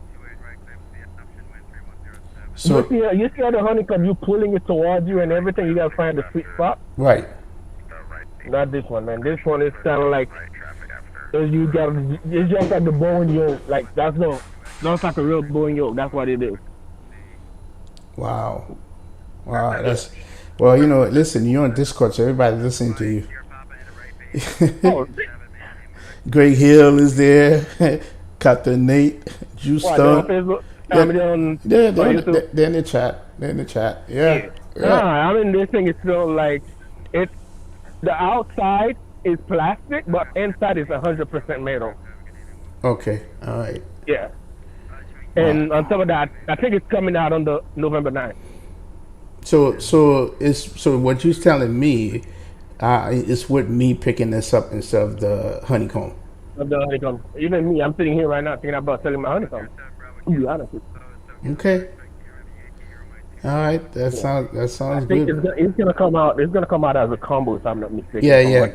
Combo with the throttle quadrant. Yeah. If you have the if you have the Thrustmaster TCA throttle quadrant, the yoke on the honeycomb, on the Thrustmaster yoke, it's going to be you're gonna feel a little more like how to put this, like it's a little steeper. Like you cannot just move it like that with your finger. You're just gonna have to put a little weight on it to push it forward. Yeah, that sounds natural though. That sounds natural. Yeah. All right, man.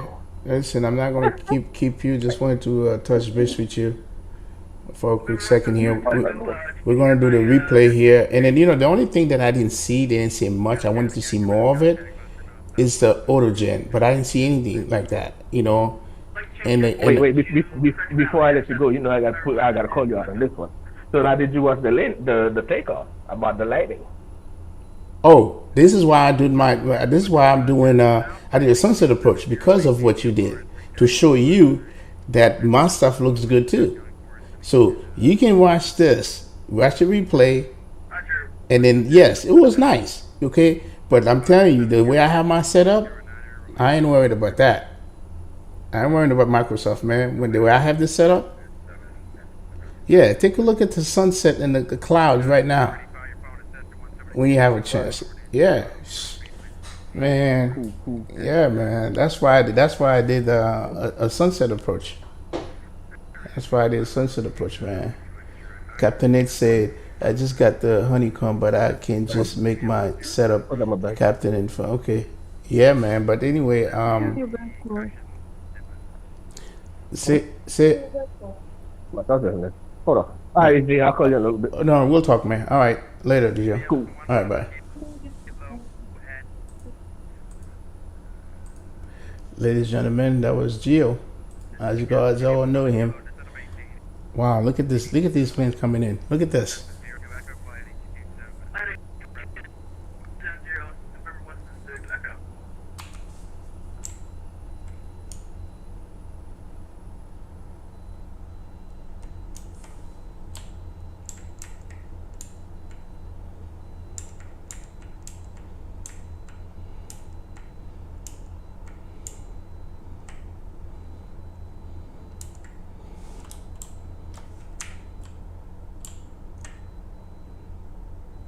All right, Houston is coming.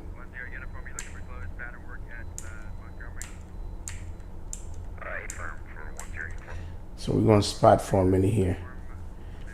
All right, let's break out this.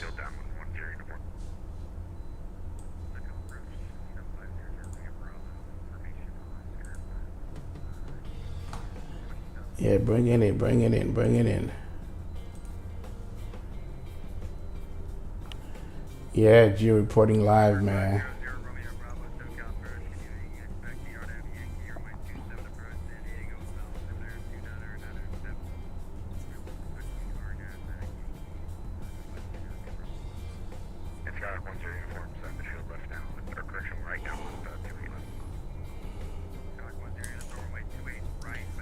Oh, that was a little Cessna.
Dude, you kind of high, bro.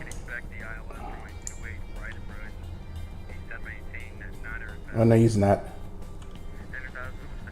Ooh, damn, in the zone. Damn, look at this. Look at the sky color. Number 1702, Echo request altitude change to 5,500. That's 02 Echo, maintain VFR 5,500, and again, you're clear through Bravo airspace. All right. Roger that, clear through Bravo airspace, climb maintain. I think this is what I wanted to see. November 1702 Echo. Station 1052, traffic DBM turning at 11 miles per hour, runway 27. He's gonna take off in a minute. I think we can do it. Start doing our all right, let's go ahead and disconnect.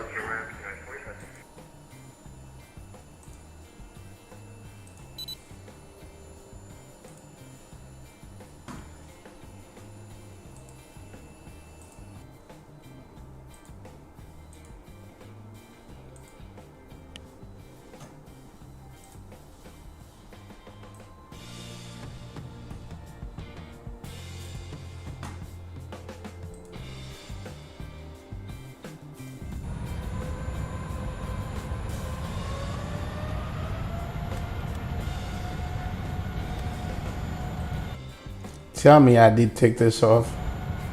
I land with it.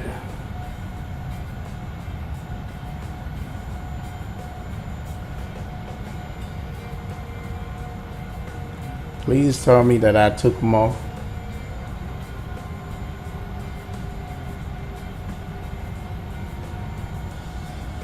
Please tell me I retracted them and arm them.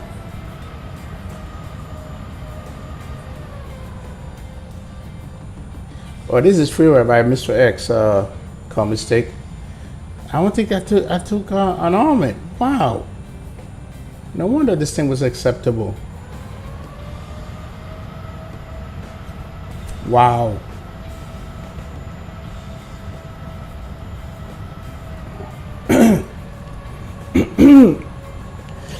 That's killed the whole immersion.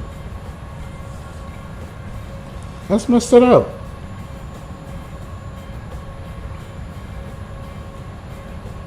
Please tell me I took it off.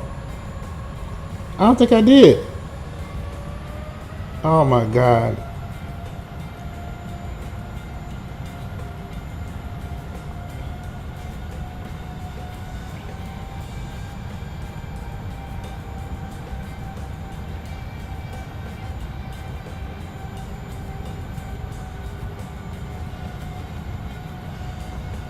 Damn it, I forgot to take on the speed brake. Wow.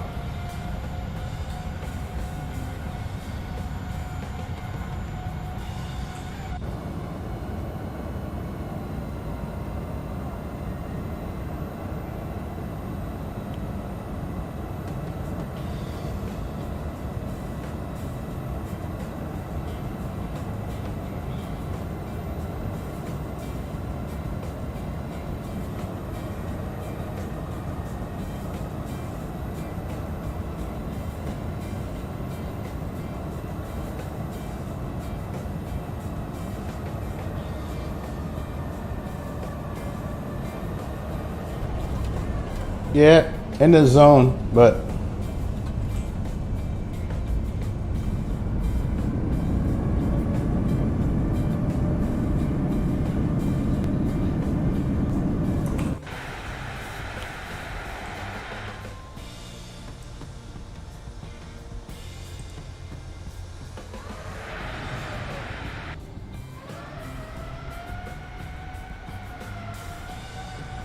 you think we did? We're gonna take a look. Let's see. Let's see, Captain Nate.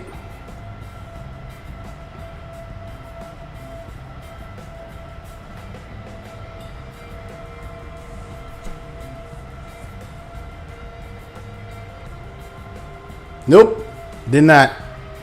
We did not.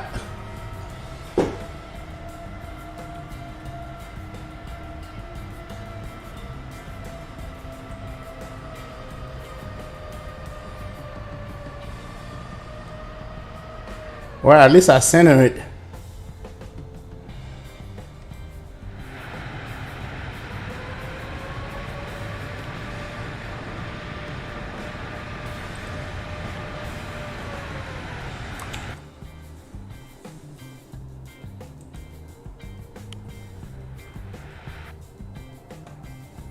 Oh, that's why I raised the nose.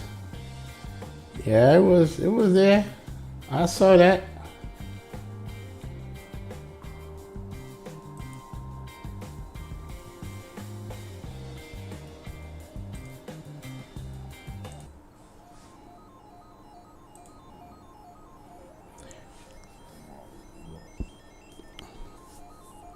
But those power lines, they're not supposed to be there though.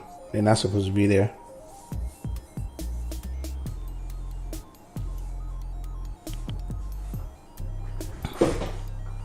Look at that picture, man. You want to take a picture, right? Like closer.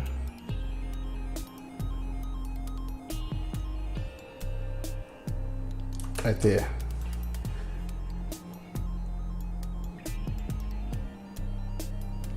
Put it centered and put it in the zone. Right there.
All right, guys. This was a long stream, for me at least. And thanks for you guys coming by, hanging out with me, coming to San Diego. Sorry I didn't butter it, but at least we center it. Missed those power line. But I'll definitely see you in the next one. But I'm very happy to see what I see at FlightSimExpo today. I'm glad I was able to share it with you guys. And I'm gonna continue to be an advocate for X-Plane. So yeah, I'll fly both sim. Yeah, this looks close when you go over it. But X-Plane ain't going nowhere, man. I'm just curious to see what the Origin is gonna look like. But they ain't going nowhere. Well, it looks like I'll be getting that Thrustmaster yoke.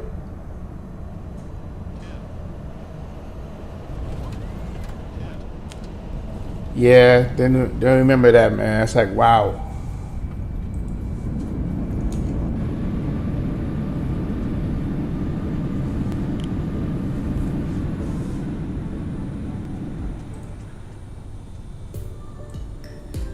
All right, guys, this is it for me. I'm out.